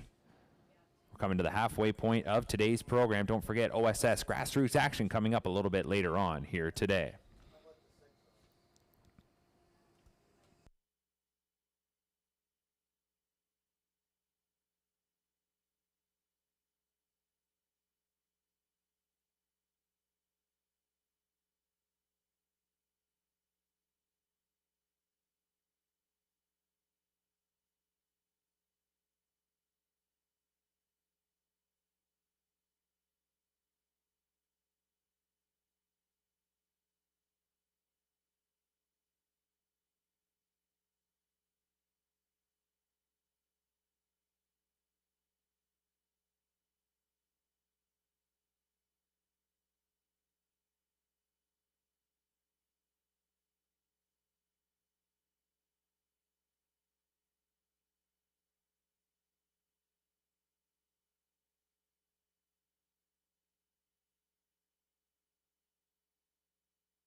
Trotters for race number 6 are on the track. Race 6 is sponsored by Sealster Farm. Number 1, Delaware, owned by Triple S Equine. Pam Forgy, the trainer caretaker. Jay Harris drives. 2 is Stars Above Allraj, owned by Tanya Lawson, trained by Pat Bissett. The caretaker is Rebecca, and the driver is Bob McClure. 3 is Massive Ovation. James McCagg is a co-owner trainer, shares ownership with Jan McCagg Weichart, who is the caretaker. Tyler Borth does the driving. 4 is Dusty Lane Thunder. John Bell trains, Dane Pearson the trainer. In the sulky is Doug McNair. 5 is Super T, owned by John Yake and Chris Yake. John Yake trains. The caretaker is Linda Yake, and the driver is Tyler Moore. 6, I Am What I Am, is owned by Patricia Gibb, trained by Joseph Shaw. The caretaker is Bill Shaw, and the driver is Jody Jamieson. 7, Libero Hanover, is owned by Martin Kepfer, trained by Jonathan Panos, who also is the caretaker. Travis Henry drives. And number 8 is Northern Tailwind, owned by Brenda Rankin and Chase Blythe. Trained and caretaker is Jennifer Rankin. The driver is James McDonald. That's your field of 8 for race number 6. There are no changes here. Race 6 is sponsored by Sealster Farms. Exacta Trifecta Superfecta wagering, all available. Trotters for the 6 will go to the gate in just a couple of minutes. Just an update on today's 50-50. The winner will be taking home over $700. You can still get tickets for that. They are available just to the side of the program table under the grandstand. Also, we'd like to make a very special happy birthday wishes to Len Gerard from London. Len Gerard, who's celebrating his birthday here from London. Happy birthday to you.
Time is running out to wager on race number 6. Your last call to get your bets in. Trotters about to be summoned to the starting gate.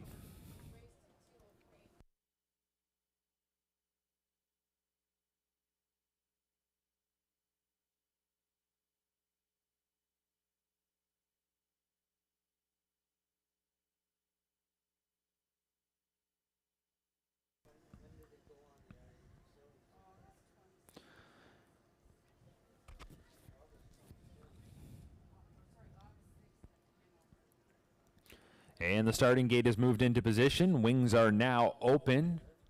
Trotters are moving up and taking their positions. From the inside out, we have Delaware, Stars Above Allurage, Massive Ovation, Dusty Lane Thunder, Super T, I Am What I Am, Libero Hanover, and starting from the second tier is Northern Tailwind.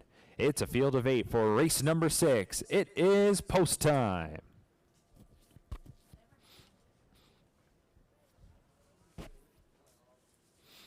Starting gate to the top of the stretch. The Trotters lined up, picking up speed, and here they come.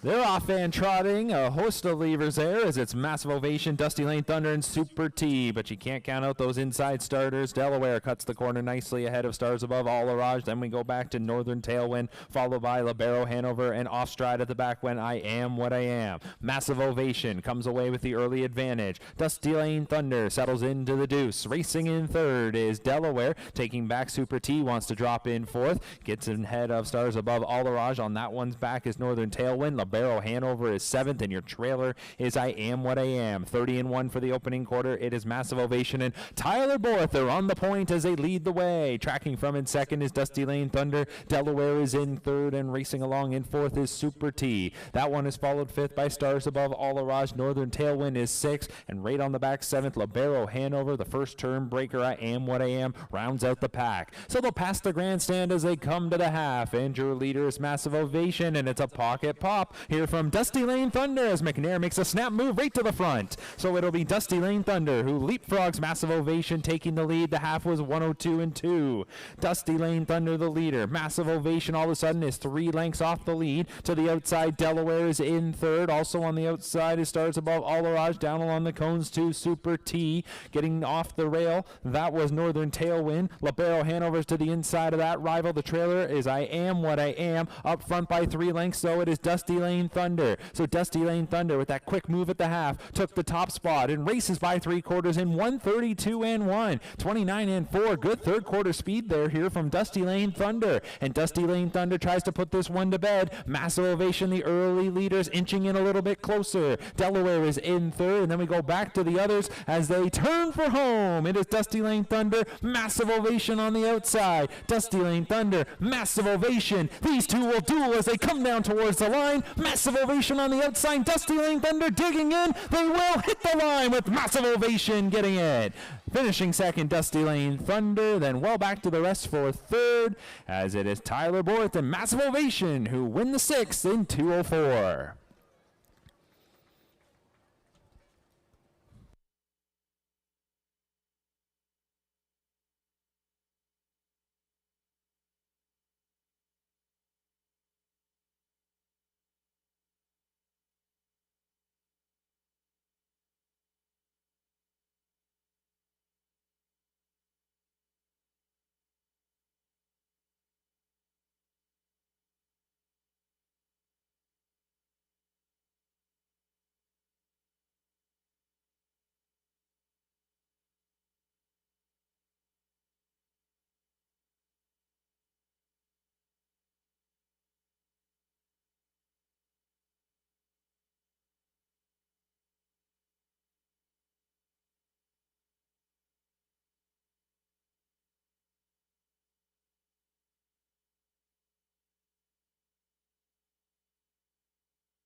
Top 4 is posted here in race number 6. 3-4-1-7 unofficially. Your winner of the 3, Massive Ovation in 2:04 flat.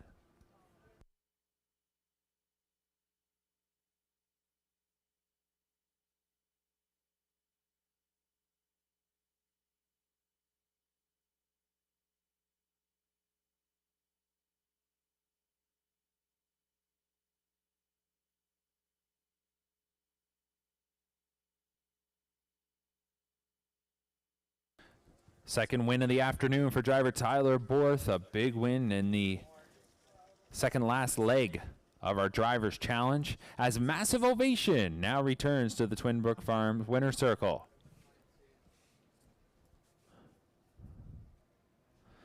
Massive Ovation, a 4-year-old gelded son of Muscle Mass, owned by James McCaig, along with Jan McCaig Weischer. James McCaig is the winning trainer. Tyler Borth, the winning driver, as mentioned, 5th win in 20 starts this year. 5 for 20 on the campaign.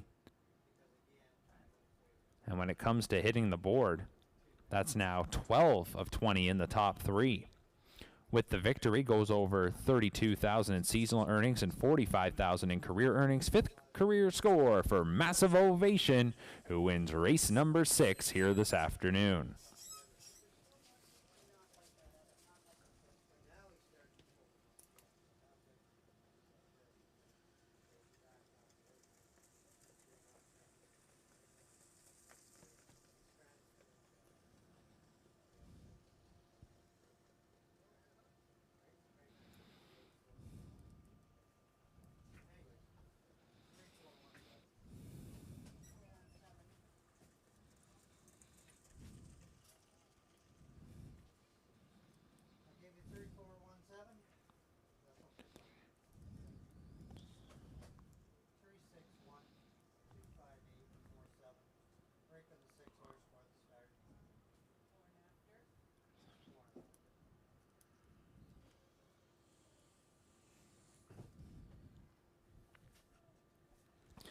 So a big win there in race number 6 for Massive Ovation, and a big win for driver Tyler Borth as with that victory.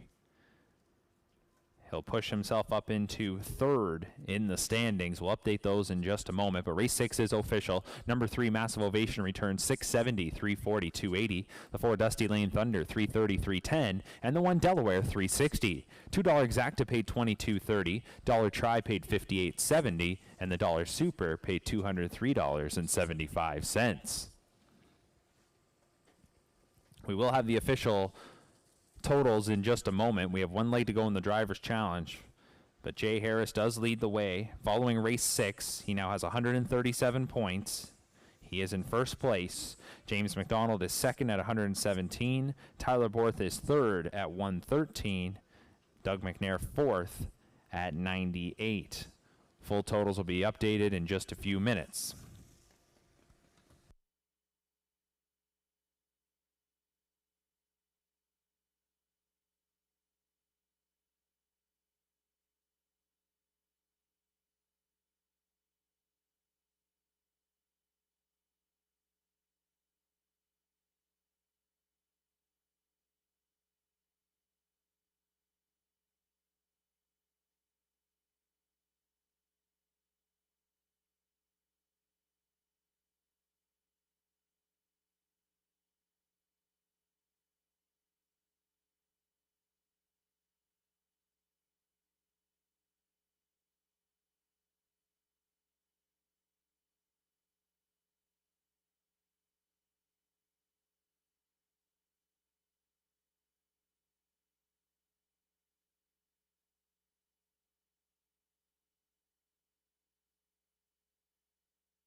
Here's the rundown from race number 6, top to bottom, 361, 258, 47.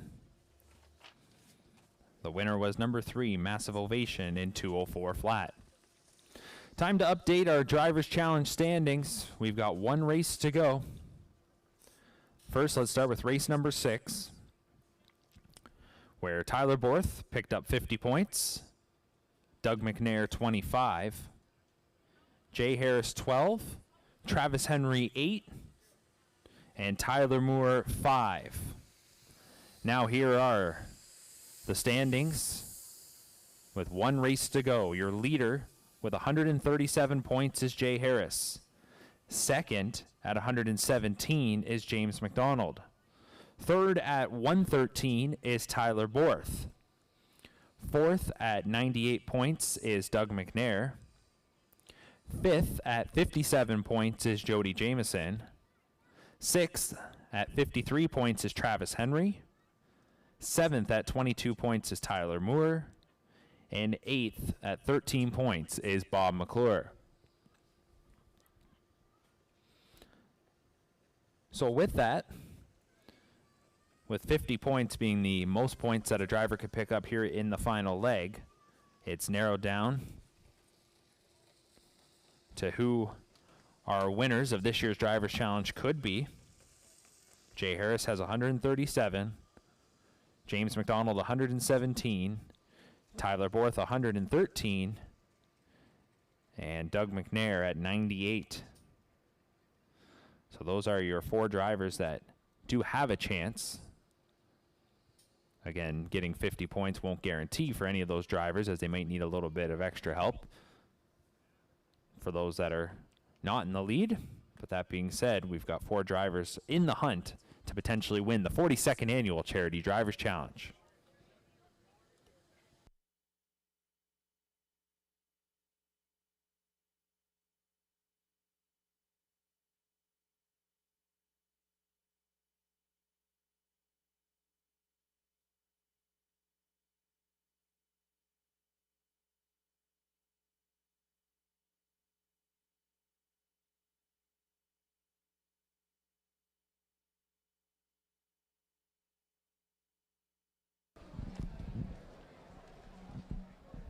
We've drawn 3 names from our Super Sunday Show ballot drum: Kevin Ball, Bill Daniel, and Amy Giddings.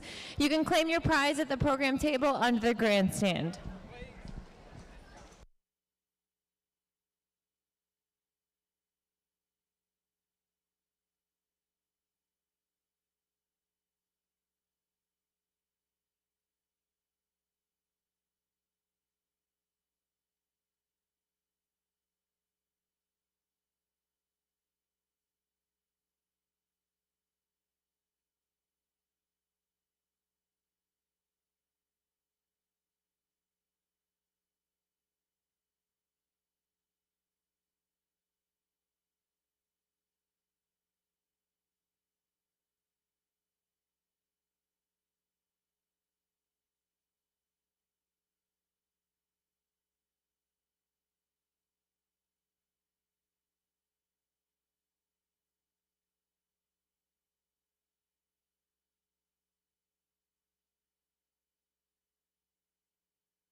Pacers for race number 7 are stepping out onto the track. This is the Clinton Legion Pace.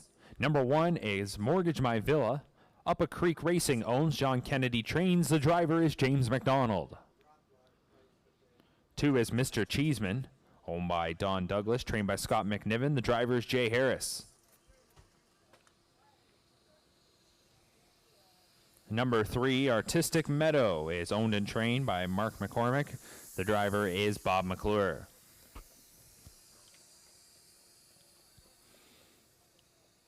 Number 4, Harbor Light Jerry. Ralph Jardine is the owner-trainer. The driver is Tyler Borth. 5 is Carson's Shadow. W. Carson owns. Vicky Gregg trains. The driver is Doug McNair. Number 6, Top Royal, is owned by Brydown Farms, trained by Kendall Ron. The driver is Tyler Moore. 7, Read the Proposal, is owned by Rick Wade and Linda Grummett. Wade trains the driver Jody Jameson. And number 8 is Happy Looker. Donald Smith and Donna Parker share ownership. Mark Winnicott trains, and the driver is Travis Henry. And that is your field of 8 for race number 7, the Clinton Legion Pace. Exacta Trifecta Superfecta wagering. All available here. The purse $5,000. It's a field of 8 that will be called to the gate in just a couple of minutes.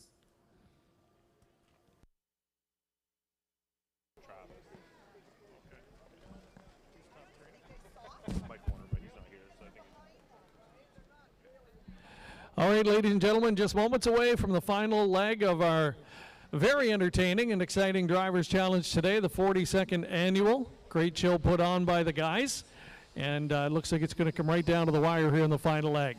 It's also your last chance to purchase those 50/50 tickets today. We've got a pot that I believe is well up over $700, so you'll want to get in on that. Last chance. Tickets are on sale just inside the grandstand, across from the program booth. So pop by there right now if you want to get your tickets. Last chance to do so. We're going to draw that winning number following this upcoming 7th race, which again is the final leg of today's Driver Challenge.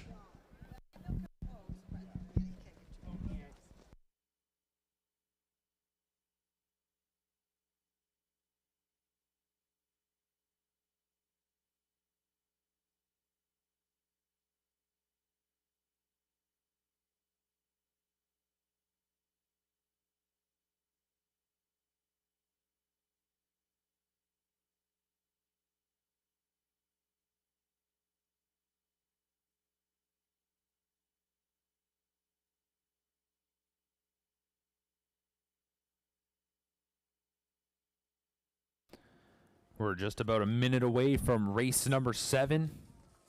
One last chance to give you an update, show you what's on the line here in our final leg of the Drivers Challenge. Again, Jay Harris is the leader at 137 points. James McDonald is second. He's 20 points behind him at 117.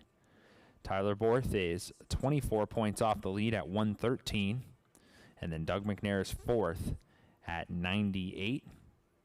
He is 39 points behind the leader.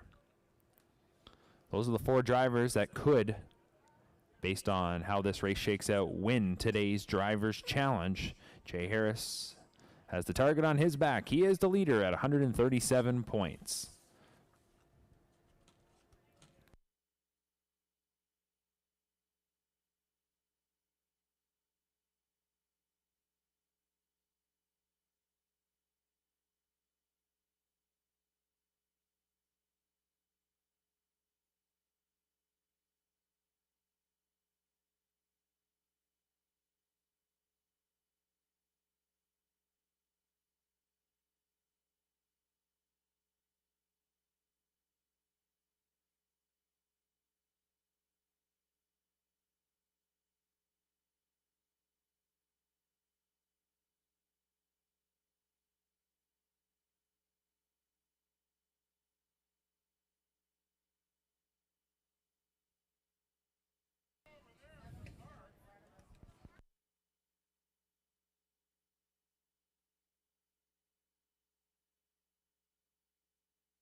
Slight delay ahead of race number 7 here.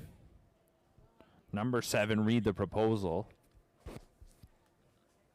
has headed off the track towards the paddock.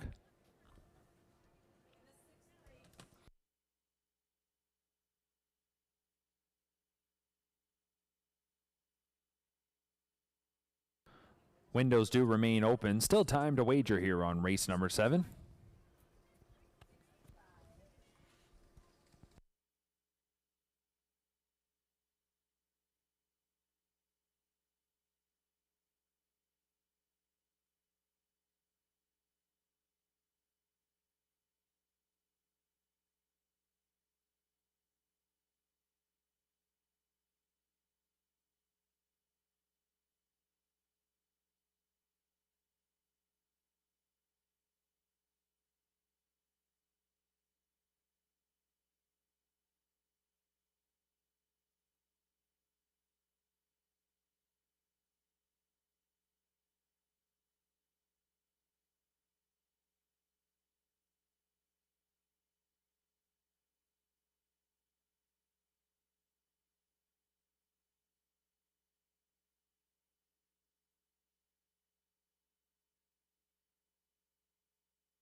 So now number 7, Read the Proposal.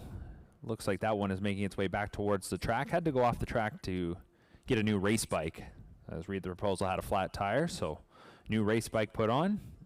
And Jody Jamieson and that 10-year-old gelding return to the track. And in just a moment, we'll be set for this afternoon's 7th race.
All right, we are now just about set to get going with our 7th race. Last call for wagers as the starting gate begins to move into position.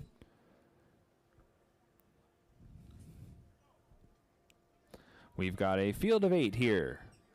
Pacers taking their spots. From the inside out, Mortgage My Villa, Mr. Cheeseman, Artistic Meadow, Harbor Light Jerry, Carson Shadow, Top Royal, Read the Proposal, and from Tier 2, Happy Looker.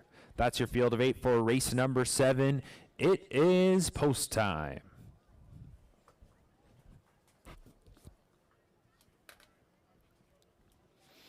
Starting gate swings to the top of the stretch. The pacers lined up, picking up speed, and here they come.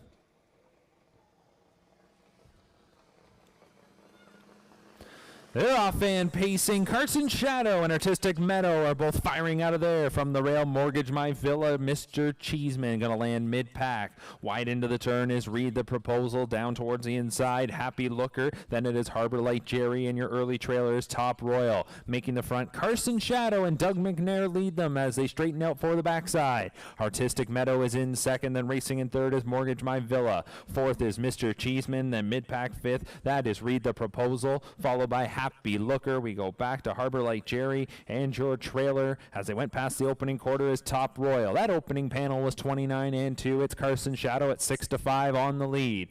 In the two holes, Artistic Meadow. Mortgage My Villa is sitting third. Then fourth is Mr. Cheeseman, who's likely waiting on that rival to tip out for some cover. And mid-pack is Read the Proposal as they come into the lane. It's Carson Shadow, the leader. Now out from third, Mortgage My Villa first up, and Mr. Cheeseman will follow. Racing at the inside behind the leaders, Artistic Meadow. Stacked up third over is Happy Looker to the inside. Read the Proposal. Then Harbor Light Jerry and Top Royal is your trailer. A minute even for the half. It is Carson Shadow with now 5/8 of the mile complete, leading the way. Up on the outside, Mortgage My Villa will try and grind away first up. Is at the wheel. Now almost to the saddle pad. Inside third is Artistic Meadow being chased along. Mr. Cheeseman sits on the back of Mortgage My Villa as they come towards three quarters. It is Carson Shadow. On the outside, Mortgage My Villa. Mr. Cheeseman still lurking there. Might go three deep. Backing up is Artistic Meadow. Three quarters was 129-2. Carson Shadow still by 3/4 of a length. Mortgage My Villa on the outside. Mr. Cheeseman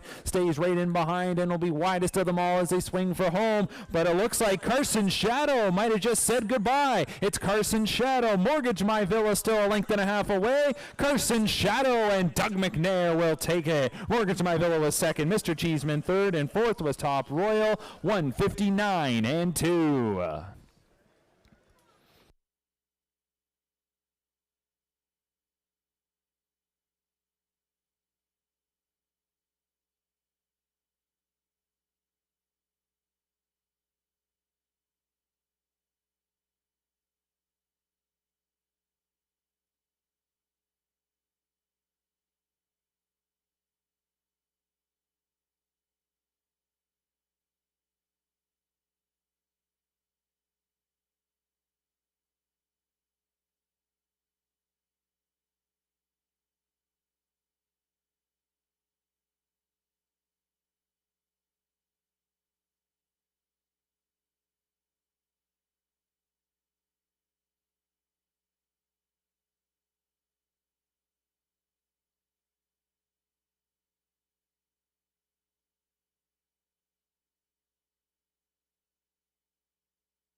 For posted here in race number 7 unofficially, it's 5-1-2-6. 5 Carson Shadow, the winner in 159-2.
And returning to the winner's circle, the winner of this afternoon's 7th race, this was the Clinton Legion Pace. The winner was number 5, Carson Shadow, 6-year-old gelded son of Shadow Play. Owned by David Carson, trained by Vicky Gregg, and driven to victory by Doug McNair. Third win in 11 starts this season. Career win 17 for Carson Shadow. Stops the clock today over the sloppy track in 1:59.2. With the win, goes over $14,000 in seasonal earnings. And this 6-year-old gelding has over $155,000 in career earnings. 17th career score, as mentioned. 1:59.2 for Carson Shadow. Doug McNair, his second win of the day. Now, that being said, we will update the driver standings and unveil the winner in just a moment. But if you're following along, you know it ended up being very, very close. We'll get to that in a second. Here are the payouts. The 5 Carson Shadow returns $440, $280, $210. The 1 Mortgage My Villa, $250, $210. And the 2 Mr. Cheeseman, $250. $2 Exacta paid $9.50. The $1 Trifecta, $16.70. $1 Superfecta, $118.20. And the early pick 4 out of 4, a $1 winning ticket gets back $368.60. If you have a 20-cent winning ticket, that's good for $73.72.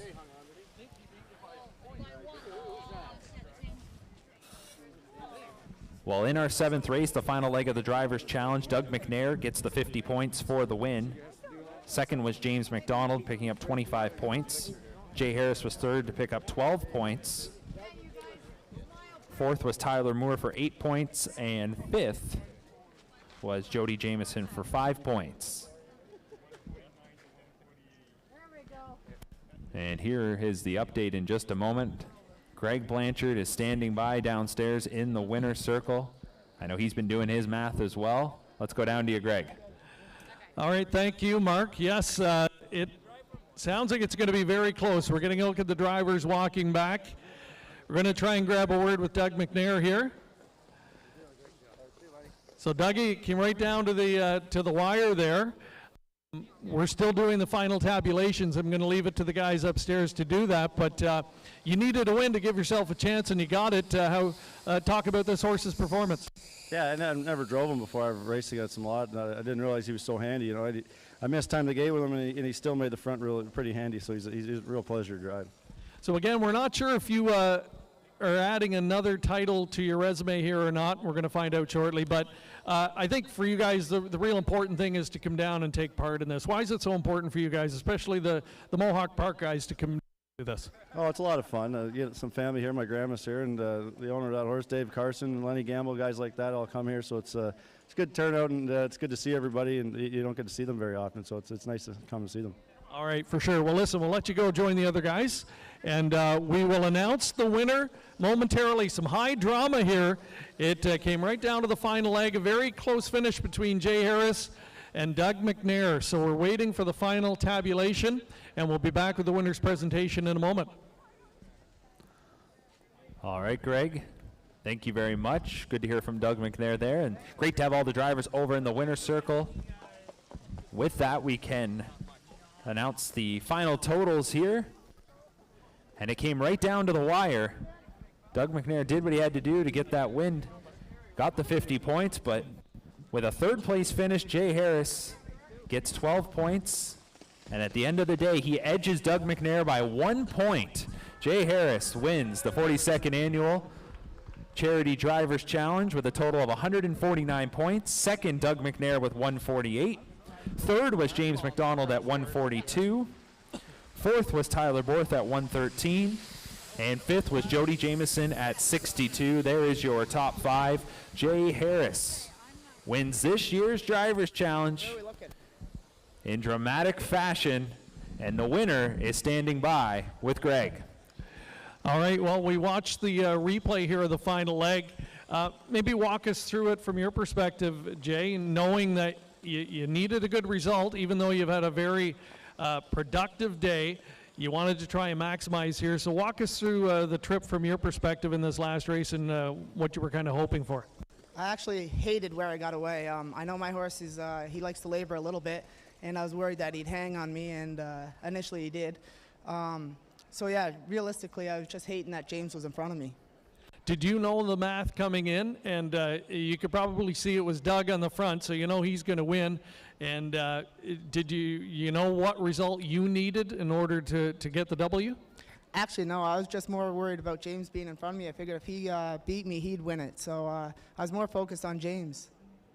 Well, listen, you're able to get it done. It comes right down to the wire, 1 point. This is really what you hope for in a competition like this. But we talked about it earlier, and now here it is. You've done it. What's it mean to you? Oh, it's great. It's good to give back to the communities, and it's been fun. And now what about bragging rights for the next year? You'll have bragging rights over these guys. Will you hold that over their head a little bit? Well, maybe not Dougie, because I think he's got 2. So we'll do it to a couple of the other guys, though. And we moved over here. We didn't want them to pull a Vladdy Guerrero on us and come up from behind with the big water bucket. But congratulations. Well done. Ladies and gentlemen, Jay Harris is your 2022 Drivers' Challenge champion. Thank you, guys. All right, back up to Mark. Thank you very much, Greg, and congratulations, Jay, on winning the Drivers' Challenge. Sure. A trophy presentation taking place right now down in the winner's circle, and we got all the drivers together for a group photo. Thanks again to all the participants here today. There is a look at the final standings on the board. As mentioned, Jay Harris wins by just 1 point over Doug McNair. James McDonald third, Tyler Borth was fourth, and Jody Jameson rounding out the top 5.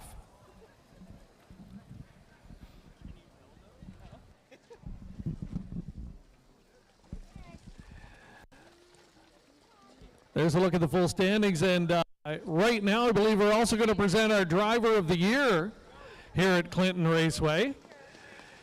He was taking part today in the competition, and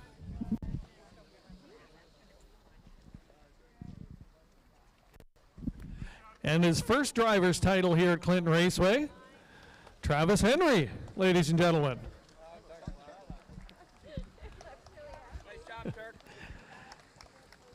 And the boys won't have to go for spa treatments today. They're getting those mud facials. And yeah, we want to give a nice round of applause for everybody again. All the guys putting on a great show today under less than ideal weather conditions for sure. And Travis Henry among them. Travis, you don't get the win here today, but still a great season for you here at Clinton. What's it mean to take home the driver's title? Oh, it's great, but you know, it was a fun summer. And what do you attribute your success to here over the course of the season? Oh, I just got some nice, better horses to drive than the rest of them, I guess.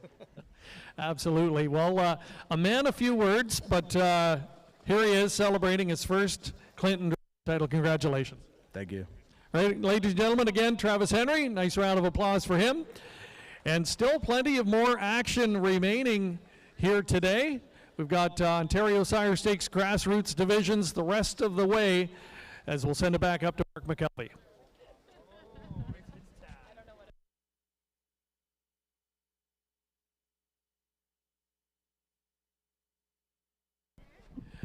Just before we get to the 8th race, we also want to recognize our Trainer of the Year for 2022. And that one came right down to the wire by 1 victory. Mike Horner takes home the Clinton Raceway Trainer of the Year, his first trainer title here at Clinton Raceway.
Coming up next, everybody, is race number 8. The Drivers' Challenge is now complete, and we have 4 more races to go. All 4 Ontario Sire Stakes grassroots contests for 2-year-old pacing colts and geldings. Do note that race number 8 is going to kick off in all stakes pick 4. This pick 4 has a guaranteed pool of $2,000. There's how Sugar Doyle is tackling this late pick 4 sequence. Get your wagers in. Pacers for our first of 4 OSS events will be coming out onto the track in just a couple of minutes.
All right, 50-50 ticket number for $1,222.50 is 06415127.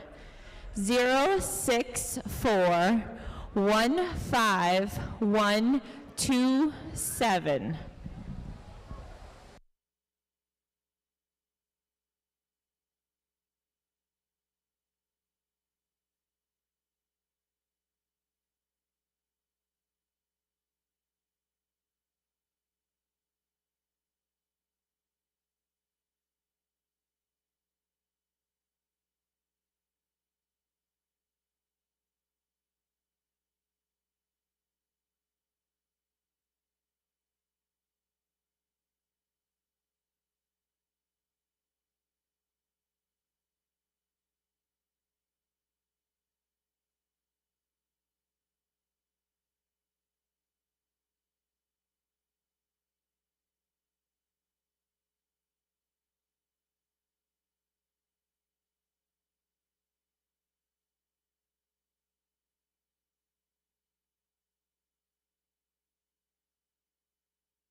Are stepping out onto the track for our 8th race today. First of 4, Ontario Sire Stakes Grassroots Division for 2-year-old pacing colts and geldings. They go for a purse of $22,200. One is Twin Bee Rise and Shine, owned by Kingston Henry, Acurie CSL, OAS 2022, and Gaston Bibot, trained by Francis Dumichel. Travis Henry will drive. The caretaker is Jenna McNiven.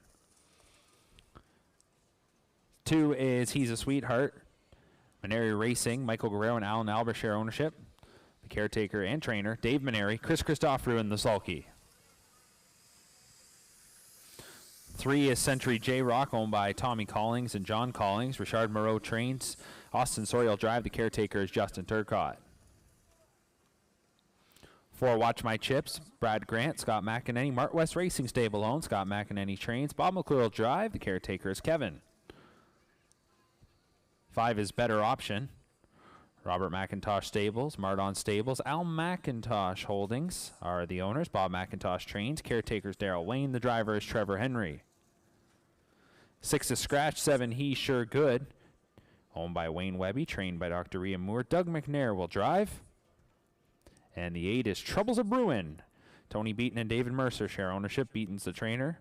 Mark Cecil is the caretaker. The driver, it's James McDonald. And that's your field for race number 8, OSS action. First of 4, grassroots divisions for 2-year-old pacing colts and geldings. They go for a purse of $22,200. Scratch number 6, there's something going on. Leaves us with a field of 7. The 8 Troubles a Brewin' will still start from the 2nd tier. Exacta Trifecta Superfecta and an all stakes pick 4. Launching here on race number 8. They'll go to the gate in a few minutes.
We're less than a minute away from race number 8. All stakes pick 4 about to kick off. Pool is climbing up over $1,500. Don't forget, it is guaranteed at $2,000. Still time to get your wagers in, but don't waste any more time. Time to get those in now, as the starting gate will be moving into position in about 30 seconds time.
The starting gate is now in position. Wings are opening, and the 2-year-old Pacing Colts and Geldings are taking their positions for race number 8. From the inside out, we have Twin Bee Rise and Shine, He's a Sweetheart, Century J-Rock, Watch My Chips, Better Option, He's Sure Good, and from the second tier, Trouble's a Brewin'. First of 4 Ontario Sire Stakes Grassroots Divisions. Rookie Pacing Colts and Geldings going for a purse of $22,200. Race 8 from Clinton Raceway. It is post time. Starting gate to the top of the stretch. Rookie Pacers picking up speed, and here they come.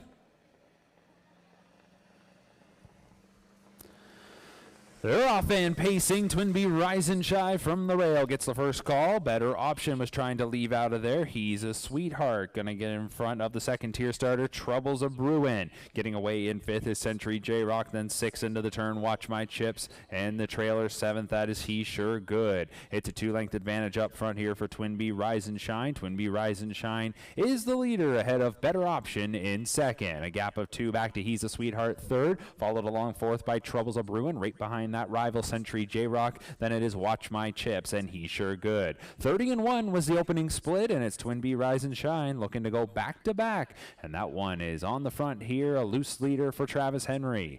In 2nd is Better Option, still 3rd He's a Sweetheart, and then in 4th that is Trouble's a Brewin'. Looking to get underway is Century J-Rock, Watch My Chips, and last is He's Sure Good. They come by us once again, and it is Twin Bee Rise and Shine as they come to the midway point. A comfortable leader after a 30-1 opening quarter has led them past the half in 101-2. Better Option 2nd. He's a Sweetheart is up on the outside. Staying at the wood, Trouble's a Brewin'. Century J-Rock is on cover. Watch My Chips will follow that path, and He's Sure Good is last. 5/8 of the mile is now complete, and look at this. He's a Sweetheart just sweeps on up now and gets on even terms with Twin Bee Rise and Shine, and that one gets its cue to respond, and these two go toe-to-toe as they race towards 3/4. Twin Bee Rise and Shine and He's a Sweetheart. They lock horns past 3/4 in 131-1. Better Option is watching the fight from in 3rd and swinging 3 deep there. That was Century J-Rock. They're into the final turn, and Twin Bee Rise and Shine is able to turn away He's a Sweetheart. Better Option looks to have something to say as they come to the head of the lane. Twin Bee Rise and Shine.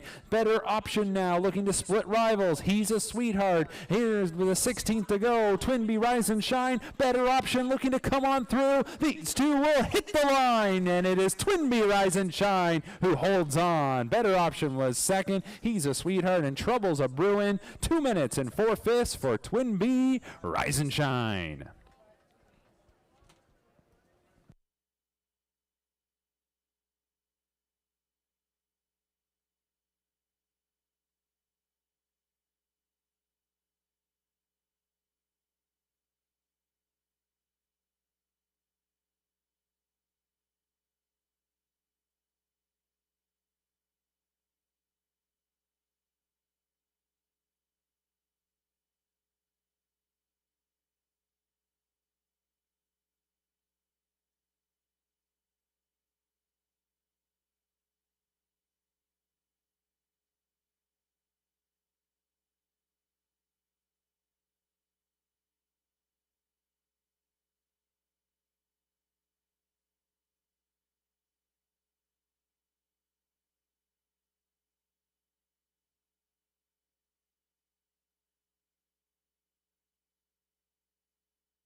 Top 4 posted here in race number 8. Unofficially, it's 1-5-2-8. The winner, number 1, Twin Bee Rise and Shine. The time of the mile, 2 minutes and 4/5.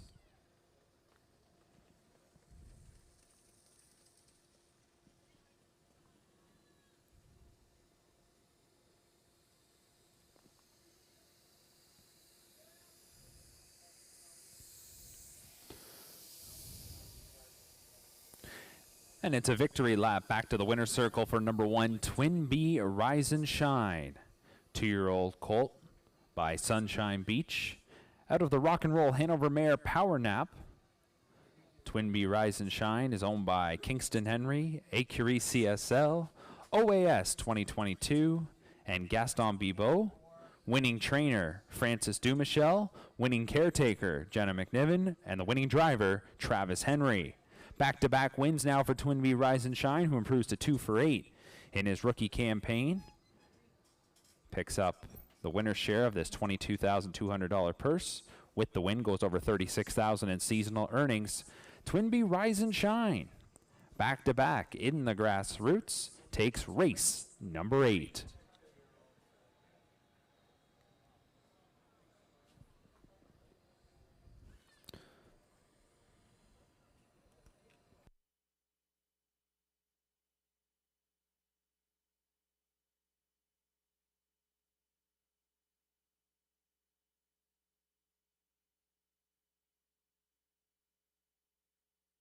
Race 8 is official. Number 1, Twin B Rise and Shine returns $4.90, $3, $2.30. The 5 better option, $8, $4.60. And the 2, He's a Sweetheart, $2.10. $2 Exacta paid $52.50. Dollar Try, $61.60. And the dollar Superfecta, $152 all, pays $77.60. Coming up next is race number 9. We continue with the OSS action in the 9th race. We'll also kick off a pick 3 on the final 3 races of today's card. Post time will be popping up in just a minute.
Here is the rundown from race number 8, going top to bottom. 136.52, scratch 7.4. Time of the mile was 2 minutes and 4/5. The winner was number 1, Twin B Rise and Shine. Coming up next is race number 9. We do have one driver change to report in the 9th race. Number 7, Delightful Leader.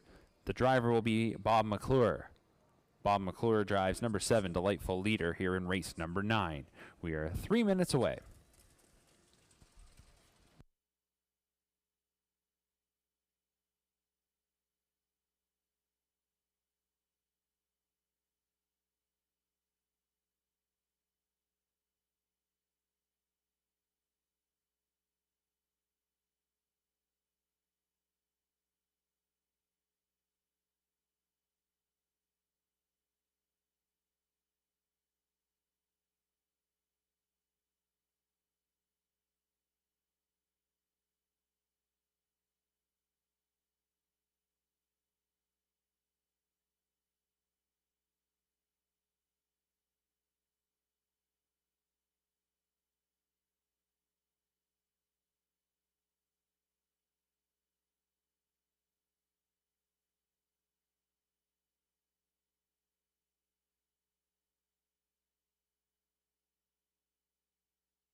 Race number 9, Ontario Sire Stakes grassroots event for 2-year-old pacing colts and geldings. Purse $21,800. Number 1 is Best Shadow. Dr. Ian Moore, RG McGroup Limited. Dominic Shiravalli and Gordon McComb share ownership. Dr. Ian Moore trains. Austin Sori drives. The caretaker is Joe Tolino.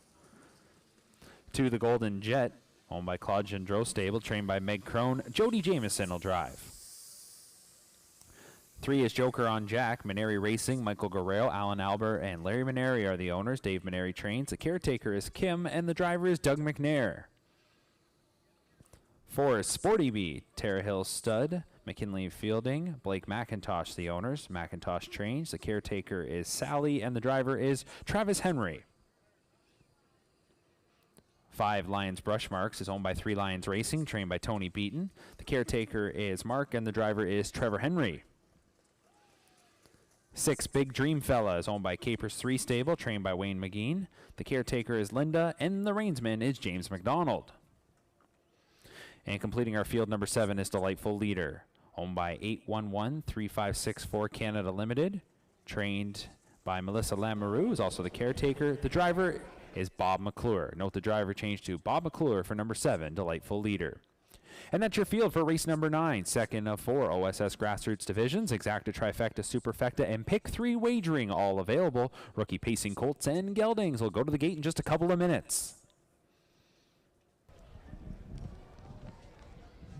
We're just looking for 3 silent auction winners to come and pick up your prize. Gracie May Barr, Tim Morrissey, and John Heritage. Also, we have a Pine Ridge Chicken Barbecue happening after the races today. Tickets are $25, and you can get those at the program table under the grandstand.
Still time to wager on race number 9. We are kicking off a pick 3 here, the final 3 races of today's program, all OSS events. 3-5 favorite is number 6, Big Dream Fella. Coming out of the Nassagaweya, took on Grand Circuit Company in his most recent outing. Did finish 5th, so did get a piece of the pie on that occasion. Individually timed in 1:52 and 2. Has been a check getter to begin his career from 6 starts, over $25,000 made. 1 for 6. The betting public certainly thinking that James McDonald can get Big Dream Fella to the winner's circle here for a second win on the campaign. 5-2 on number 3, Joker on Jack. That Dave Maneri trainee is 1 for 4, but does have a pair of runner-up finishes.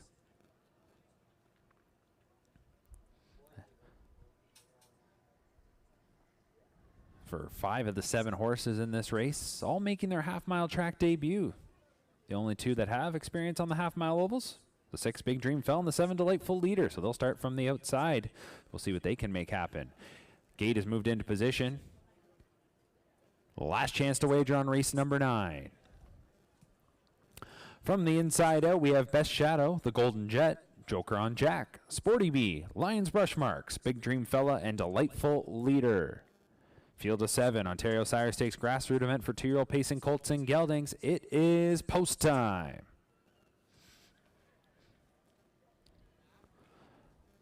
Starting gate reaches the top of the stretch. The Pacers are picking up speed, and here they come. They're off and pacing, trying to time it with Lions Brush Marks. The inside pair, Best Shadow and the Golden Jet, come away well, and the Golden Jet is the quickest away. Best Shadow gets away second. Lions Brush Marks is going to settle in third. Inside fourth is Joker on Jack. Caught on the outside for the time being is Big Dream Fella. Then we go to Sporty Bee, who is followed by Delightful Leader. But it's a 5-length advantage up front here for the Golden Jet. And the Golden Jet rockets along, and we'll take him to the opening quarter here for Jameson. That opening panel pops up in 29-1. So he gets him back down here in the second quarter and tightening up his Best Shadow. Everybody else will look to get a little bit closer with Lions Brush Marks in third. Joker on Jack is racing along fourth. Fifth is Big Dream Fella, then sixth is Sporty Bee, and seventh is Delightful Leader. So it's the Shadow Play Colt, the Golden Jet, in full control as they swing into the lane for the first time. The Golden Jet is leading it by a pair of lengths from Best Shadow in second.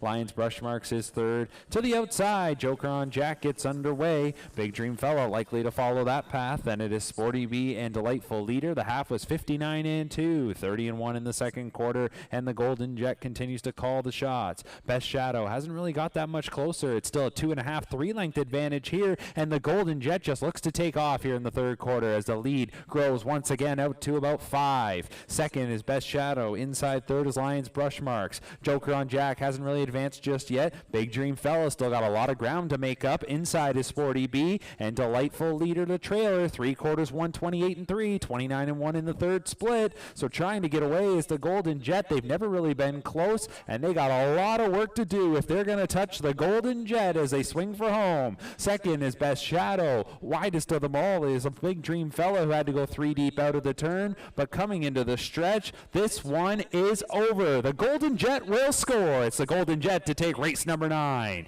Finishing in second, it appeared to be the Best Shadow, maybe holding off Big Dream Fella. It's a 157-4 score. Impressive, the Golden Jet.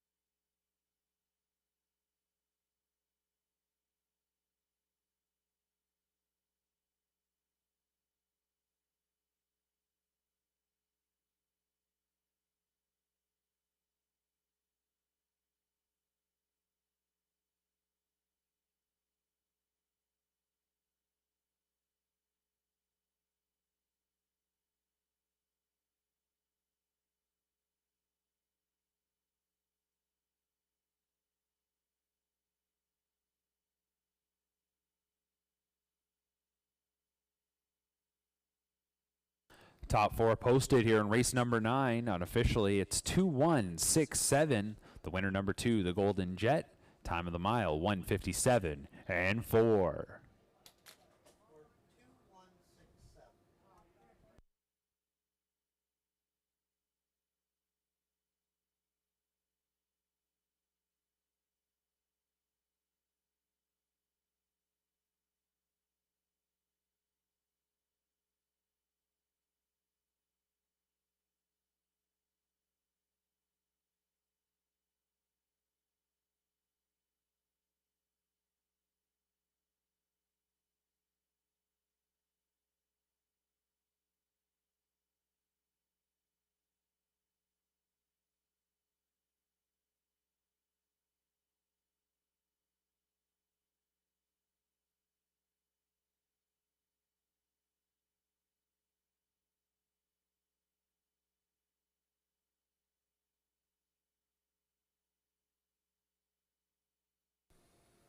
Now passing back in front of the grandstand on his way to the winner's circle. Here is the winner of race number 9, number 2, the Golden Jet.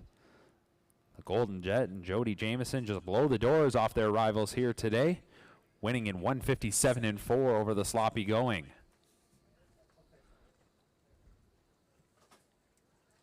The Golden Jet is a shadow play colt out of the Oxford Fellow Mare Tremendous, owned by Claude Gendreau Stable, trained by Meg Crone, and driven to victory by Jody Jamieson. Coming into today, the Golden Jet had made 5 starts, and in all 5 had finished second. Second-itis, no more. It's been cured. Here's a winner today. The Golden Jet breaks his maiden in blowout fashion, 157-4 score, and with the victory here today, we'll go up over $35,000 in seasonal earnings.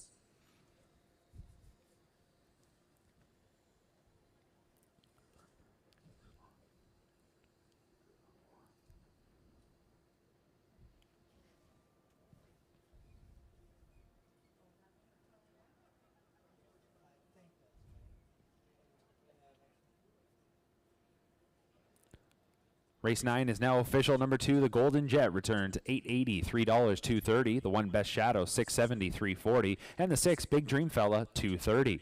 $2 Exacta paid $59.90. $1 Trifecta paid $117.55. $1 Superfecta, $349.30. The Golden Jet takes race number 9. Jody Jamieson engineering the winning trip there as he put him on the front. And they said goodbye to their rivals. And Double J is standing by with Greg Blanchard. Yeah, big mile today, 57-4 on the track. Put that into perspective for us, Jody. Well, he's just a colt that's been racing great all along. Been in against one tougher each time he's raced, and he put it all together today and loved the off-going and was super strong through the wire. Yeah, was it a case of a horse just getting over the track maybe a little bit better than the others, or was he just better in general today than he'd been? Well, I think it's both. I think, he's obviously better. He's feeling stronger today. He got off the gate really good, and, he was handling the track really good as well. So I think it's a little bit of both, Greg. Yeah, it looked like he could have gone a little bit more if he had to. Yeah, he was loaded with pace. He ticking the bike around the turns, and he was kind of wanting to pace off a little more than he needed to, but he was still pretty strong under the wire.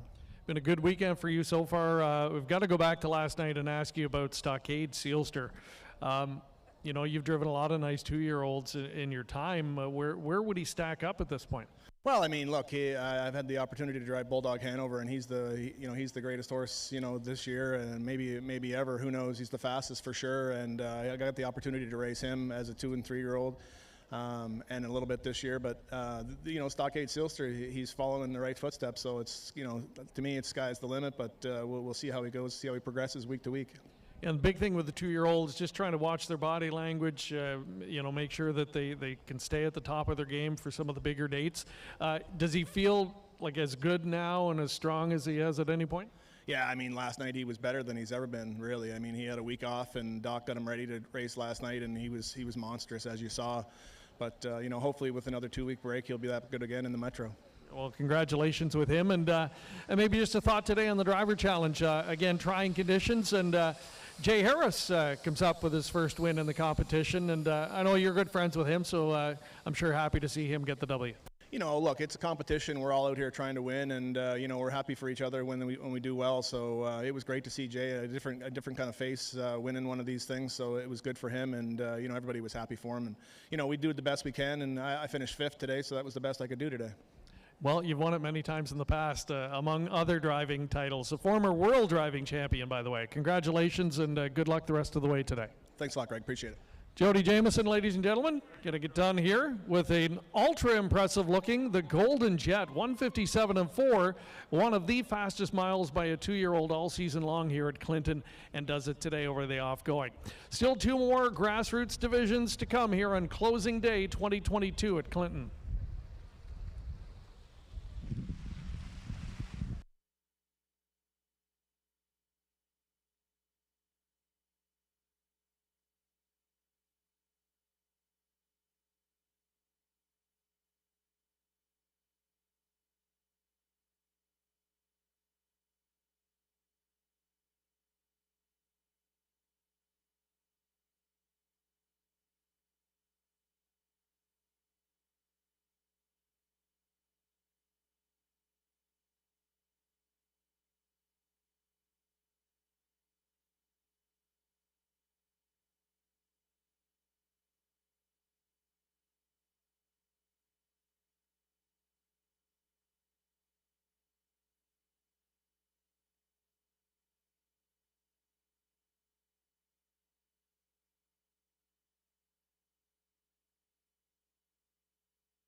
Here's the rundown from race number 9, going top to bottom. 2:17.65.34.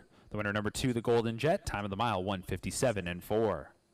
Coming up next is race number 10, kicking off our late double. 2 races to go on this Sunday afternoon. Another OSS contest. There are no changes.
Race number 10, Ontario Sire Stakes Grassroots Division 3 for 2-year-old pacing colts and geldings. They go for a purse of $21,800. Number 1 is DA Homestretch, owned by Jack Darling Stables, trained by Darling. The driver is Jody Jameson. The caretaker is Becky. Number 2, Sounds Good, is owned by Michael and Sam Sergi, trained by Greg McNair. The driver, Doug McNair. 3, Better Times Ahead, is owned by Len Gamble, trained by Ted McDonnell. The caretaker is Susie, and the driver is Austin Sori. 4 is Watchmaker, owned by Dr. Ian Moore. Frank Cannon, Let It Ride Stables, and Francis Lacombe, trained by Dr. Ian Moore. Sandy is the caretaker. Chris Christoforou is in the bike. 5 is Better Be a Tear, owned by Hut Racing Stable, Blake McIntosh and Stuart McIntosh. Blake McIntosh trains. The caretaker is Sally, and the driver is James McDonald. 6 is Conquest Sealster. Kathleen Pelletier is the owner. Guy Gagnon is the trainer. The driver today is Bob McClure. The caretaker is Crystal. And to complete the field, number 7 is All Attitude. Bob McIntosh Stables, Dave Boyle and Mardon Stables share ownership. Bob McIntosh trains. The caretaker is Greg, and the driver is Trevor Henry. And that's your field of 7 for race number 10, Ontario Sire Stakes Grassroots Contest for 2-year-old pacing colts and geldings. Exacta Trifecta, Superfecta, and late double wagering all available here. Rookie Pacers will be called to the gate in just a couple of minutes. Don't waste time. Get your wagers in now.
We're getting set for race number 10.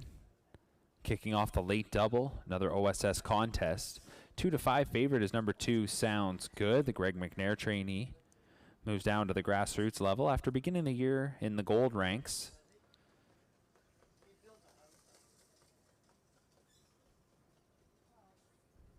Of course, Sounds Good posted a huge victory back on August 1st, winning this year's edition of the Battle of Waterloo.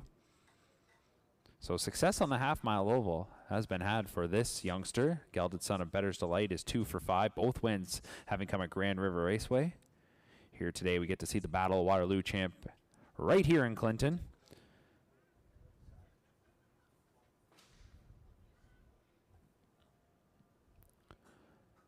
And no surprise to see that one taking a ton of the betting support. 3-5 now, and number 2 Sounds Good. Keep an eye on number 4, Watchmaker, that Dr. Ian Moore trainee, making just the 4th start of his career. He's got the fewest starts of any horse in this 10th race. And for Watchmaker, started things off, taking some maiden contests at Woodbine Mohawk Park, and then in his grassroots debut, had to work to get to the front, and then ultimately would surrender the lead late, but a pretty good effort for his first crack at the grassroots level and some stakes competition. So keep an eye on him. He should be a factor here. He's currently 7-2. The clock strikes 0. Starter about to move into position. Final call to get your wagers in for race number 10.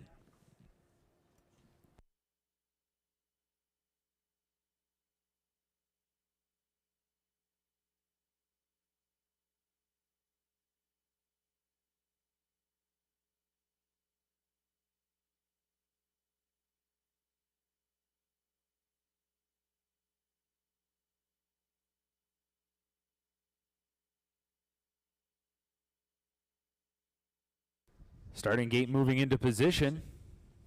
Rookie Pacers are being called in for race number 10. From the inside out, we have DA home stretch. Sounds Good. Better Times Ahead. Watchmaker. Better Be a Tear. Conquest Sealster. And All Attitude. Ontario Sire Stakes grassroots contests for 2-year-old pacing colts and geldings. Race number 10. It is post time.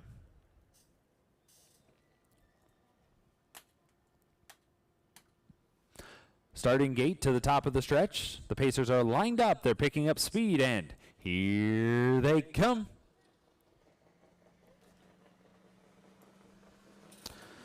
They're off and pacing. Conquest Sealster is shooting ahead. Also coming away well was Sounds Good. DA homestretch from the rail. In the center is Watchmaker far outside. All Attitude is trying to be forwardly placed as Henry's looking to get that one into the mix. Getting away sixth, that is Better Times Ahead. Early trailer is Better Be a Tear. Trying to get to the front is Conquest Sealster for McClure, and will do just that as that one will clear Sounds Good before the opening quarter. Sounds Good not going to wait though. Quickly out and coming right back around. Sounds Good to get control as they race past the opening quarter in 30-1. So McNair wants to be on the front and at 2-5. No surprise, it is Sounds Good who fronts them into the turn. Covered up is Conquest Sealster racing in second. Parked here on the outside, advancing first up Watchmaker. Then inside fourth, that is DA Homestretch, followed fifth by All Attitude. Sixth as they come out of the turn is Better Times Ahead, and then your trailer is Better Be a Tear. Coming by the half, the leader is Sounds Good. Here on the outside is Watchmaker. He'll just have to grind it on the outside. And then right there in second, that is Conquest Sealster. The half was 1:02.1, just 32 seconds in the second quarter. Sounds Good is in full control. It Sounds Good and Doug McNair. On the outside, Watchmaker. Racing inside, that is Conquest Sealster. Tough break there for DA Homestretch. That one down into the safety lane. Moved up into fourth is All Attitude. Fifth is Better Times Ahead. And then it is Better Be a Tear 6. So Watchmaker continues to apply the pressure and inches in a little bit closer, trying to get on even terms with Sounds Good. It Sounds Good at the inside, leading past three quarters in 1:30.4. They did some step in there, 28-3 in the third split, and they go into the turn, and Sounds Good ramps it up another notch and starts to get some separation. It Sounds Good by 3 lengths at the head of the stretch. Watchmaker on the outside second. Conquest Sealster is third as they turn for home. Here is Sounds Good. It Sounds Good, more than good today. He's great. Sounds Good takes the 10th. Watchmaker was second, tight for third as Better Be a Tear tried to nip Conquest Sealster. 1:59.1 for Sounds Good.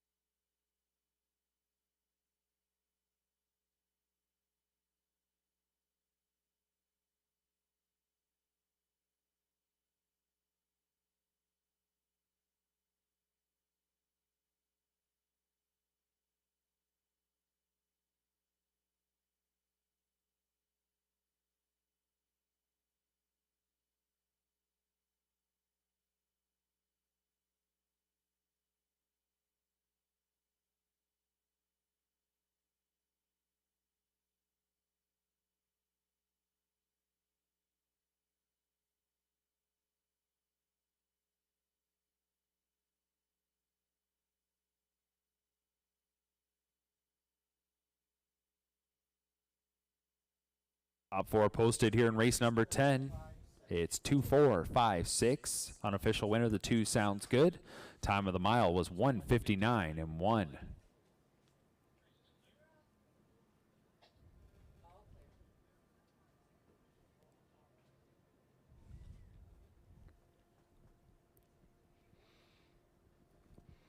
Well, number 2 Sounds Good moves down to the grassroots level and converts with an open length score here in race number 10.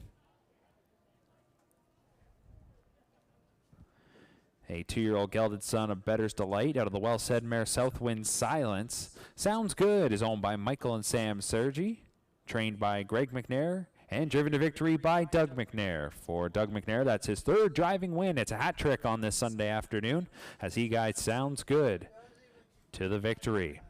3rd win in 6 starts this season for Sounds Good. Earlier this year, he won the Battle of Waterloo. Today's victory is going to push him up over $132,000 in earnings here for his rookie campaign.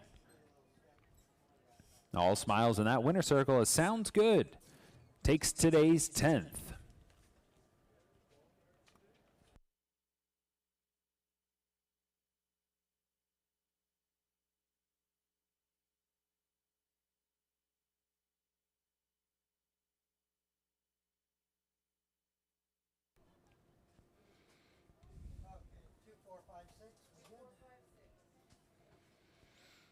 As we await the payouts for race number 10. For those of you that have purchased a ticket for our Pine Ridge Chicken Barbecue dinner, they are now serving. So if you're looking to get some food and you have a ticket for our Pine Ridge Chicken Barbecue Dinner. It is now underway.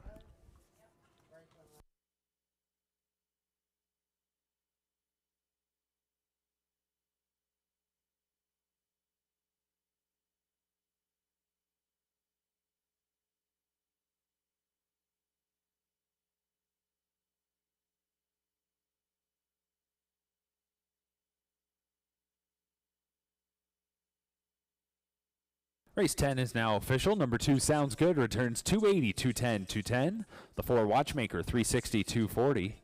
And the 5, Better Be a Tear, 270. $2 Exacta paid $9.20. Dollar Try, $17.35. And the dollar Superfecta, $84.70. One race to go on this Sunday afternoon, and one race to go for the 2022 season here at Clinton Raceway. Race 11, the finale, is coming up.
Here is the rundown from race number 10, going top to bottom. 7, 1, 6, 2, 3, 4, 5. The time of the mile was 1:59.1, as it was Sounds Good who took race number 10. One race to go on this Sunday afternoon. Race number 11 is coming up next. Ontario Sire Stakes Grassroots Contest for 2-year-old pacing colts and geldings. This is our 4th and final division of the afternoon. They compete for a purse of $21,800. There are no changes in the race 11 finale.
Race number 11, Ontario Sire Stakes Grassroots Division for 2-year-old pacing colts and geldings. They compete for a purse of $21,800.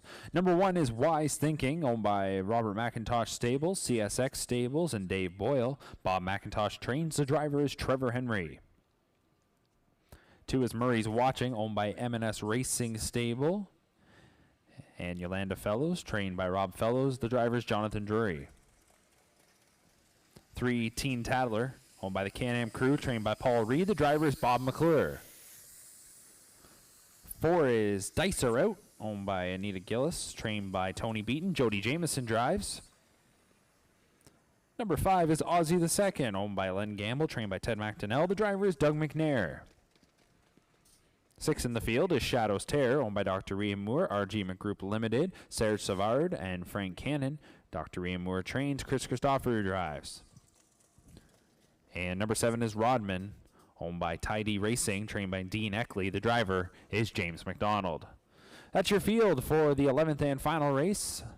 4th OSS Grassroots Division for 2-year-old pacing colts and geldings. Exacta Trifecta Super High 5 wagering all available here. There cannot be a carryover today in our Super High 5, with it being closing day. It is a mandatory payout. Race number 11, 2-year-old pacing colts and geldings will head to the gate in just a few minutes.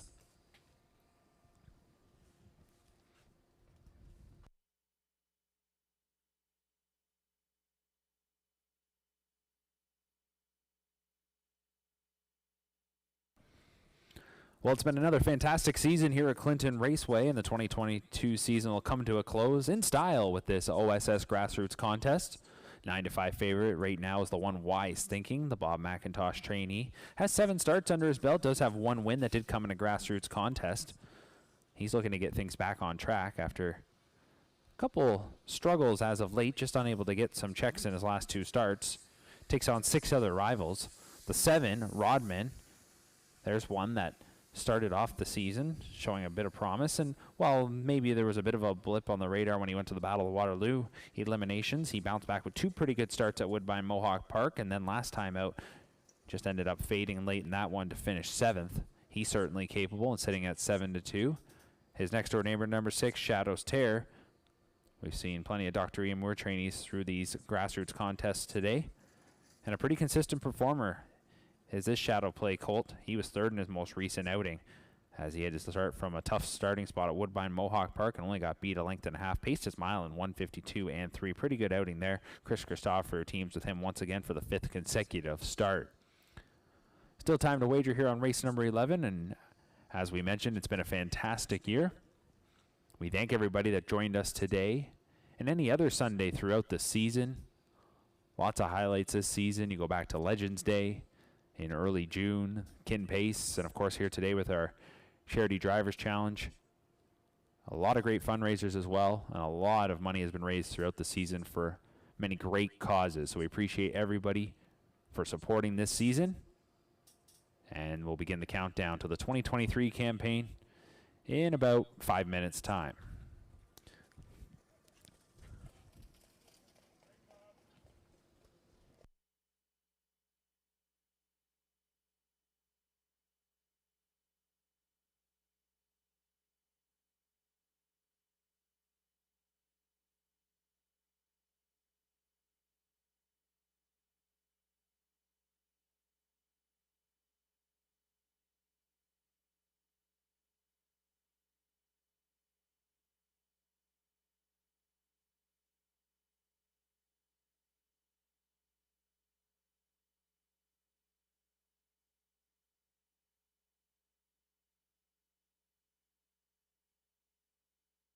Starting gate is moving into position.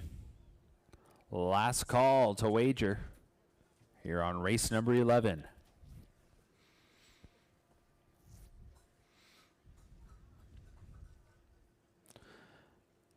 Wings of the starting gate are opening, and here is the field from the inside out. We have Wise Thinking, Murray's Watching, Teen Tattler, Dice Are Out, Aussie the Second, Shadows Terror, and Rodman. It's a field of 7. Ontario Sire Stakes Grassroots Division for 2-year-old pacing colts and geldings. They're on gate. And for the final time today in this season, it is post time.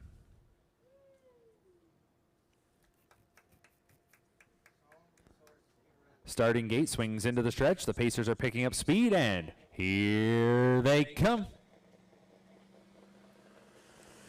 They're off and pacing. Off stride was number 7, Rodman. There's a trio of levers there as they battle into the first turn. It's Teen Tattler, Dice are out, and Ozzy the second gives way as that was Shadow's Terror who came away quickly. Off stride went Dice are out there in the center. Dice are out was off stride. So Teen Tattler will get control as Shadow's Terror will settle into second. Third is Wise Thinking, then racing in fourth is Murray's Watching. We go back to Ozzy the second and then to the breaker Dice are out who resets and still off stride well behind. That is Rodman. They race past the opening quarter in 29 and 4, and the leader now becomes Shadow's Terror and Chris Christoforou as he moves that one around and takes the top spot from Teen Tattler. They're going into the turn, and the leader is Shadow's Terror from Teen Tattler second. Third is Wise Thinking. That one's only about 3 lengths from the front. Then racing in fourth is Murray's Watching. Ozzy the second is fifth. Dice are out, and Rodman rounds it out.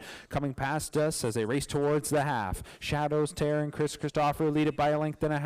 Teen Tattler there in second. Third is Wise Thinking. Fourth is Murray's Watching. Ozzy the second gets his cue to move to the outside and looks to advance here for McNair. So they go into the turn, and it is Shadow's Terror who took them past the half in a minute and 4/5. Still fronting them by a length and a half. Teen Tattler getting a nice ride along there in second. Wise Thinking now has got to come first up and is ready to attack. Inside racing in fourth, that is Murray's Watching. To that one's wheel fifth, Ozzy the second. Dice are out. Rodman the trailer. 3/4, 130 and 3. It's still Shadow's Terror up front. On the outside, Wise Thinking still a bit of work to do. Teen Tattler will be looking for the stretch drive if he can find some room, and that room is developing. They come to the head of the lane. Shadow's Terror. Teen Tattler to the outside looking to shoot on by. We'll see if Shadow's Terror can fight him off. Shadow's Terror. Teen Tattler. These two coming down to the line. Shadow's Terror will hold on. Teen Tattler finishes second. Wise Thinking third. Murray's Watching was fourth. 159 and 1. It's Shadow's Terror in the finale.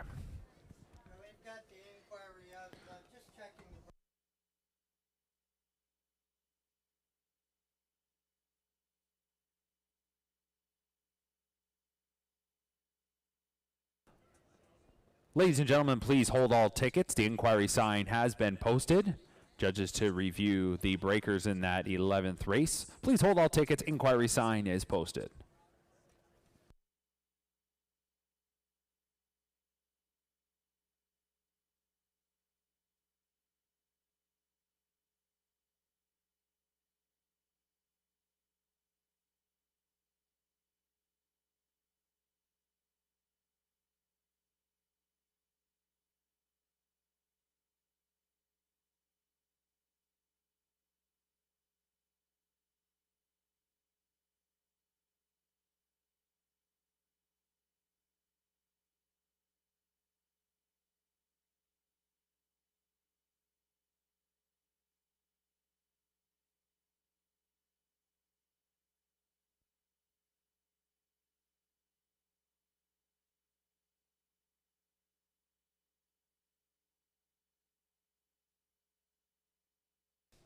Top 4 is posted here in race number 11. Unofficially, it's 6-3-1-2. The 6 Shadows Terror the winner.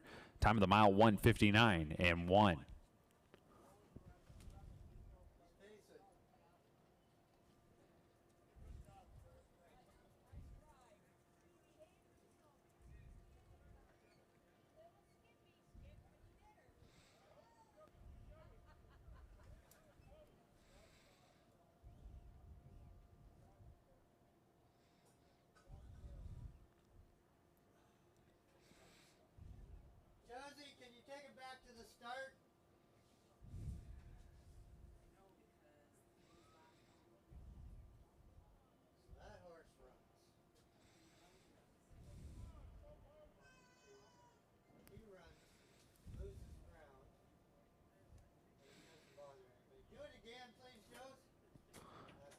Back in the winner's circle.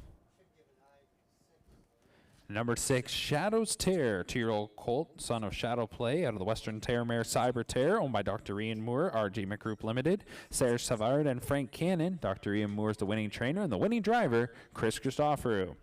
Second win in 7 starts for Shadow's Tear. With the victory, goes over 28,000, I should say, in seasonal earnings. Stops the clock today in 159 and 1. Holding on to get the job done in our final grassroots division of the day.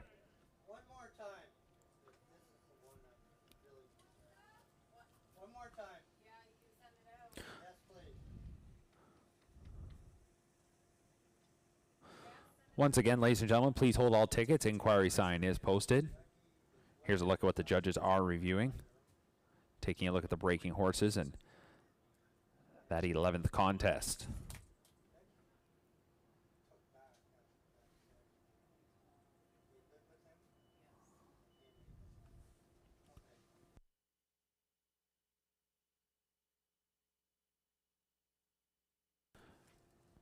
Ladies and gentlemen, the inquiry sign is going to come down. There'll be no change to the numbers posted.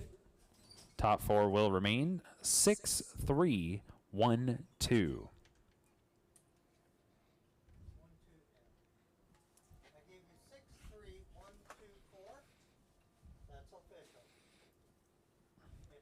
As it pertains to the high 5, the 5th place finisher was number 4, Dice Are Out. So 6, 3, 1, 2, 4 is your top 5 here in race number 11.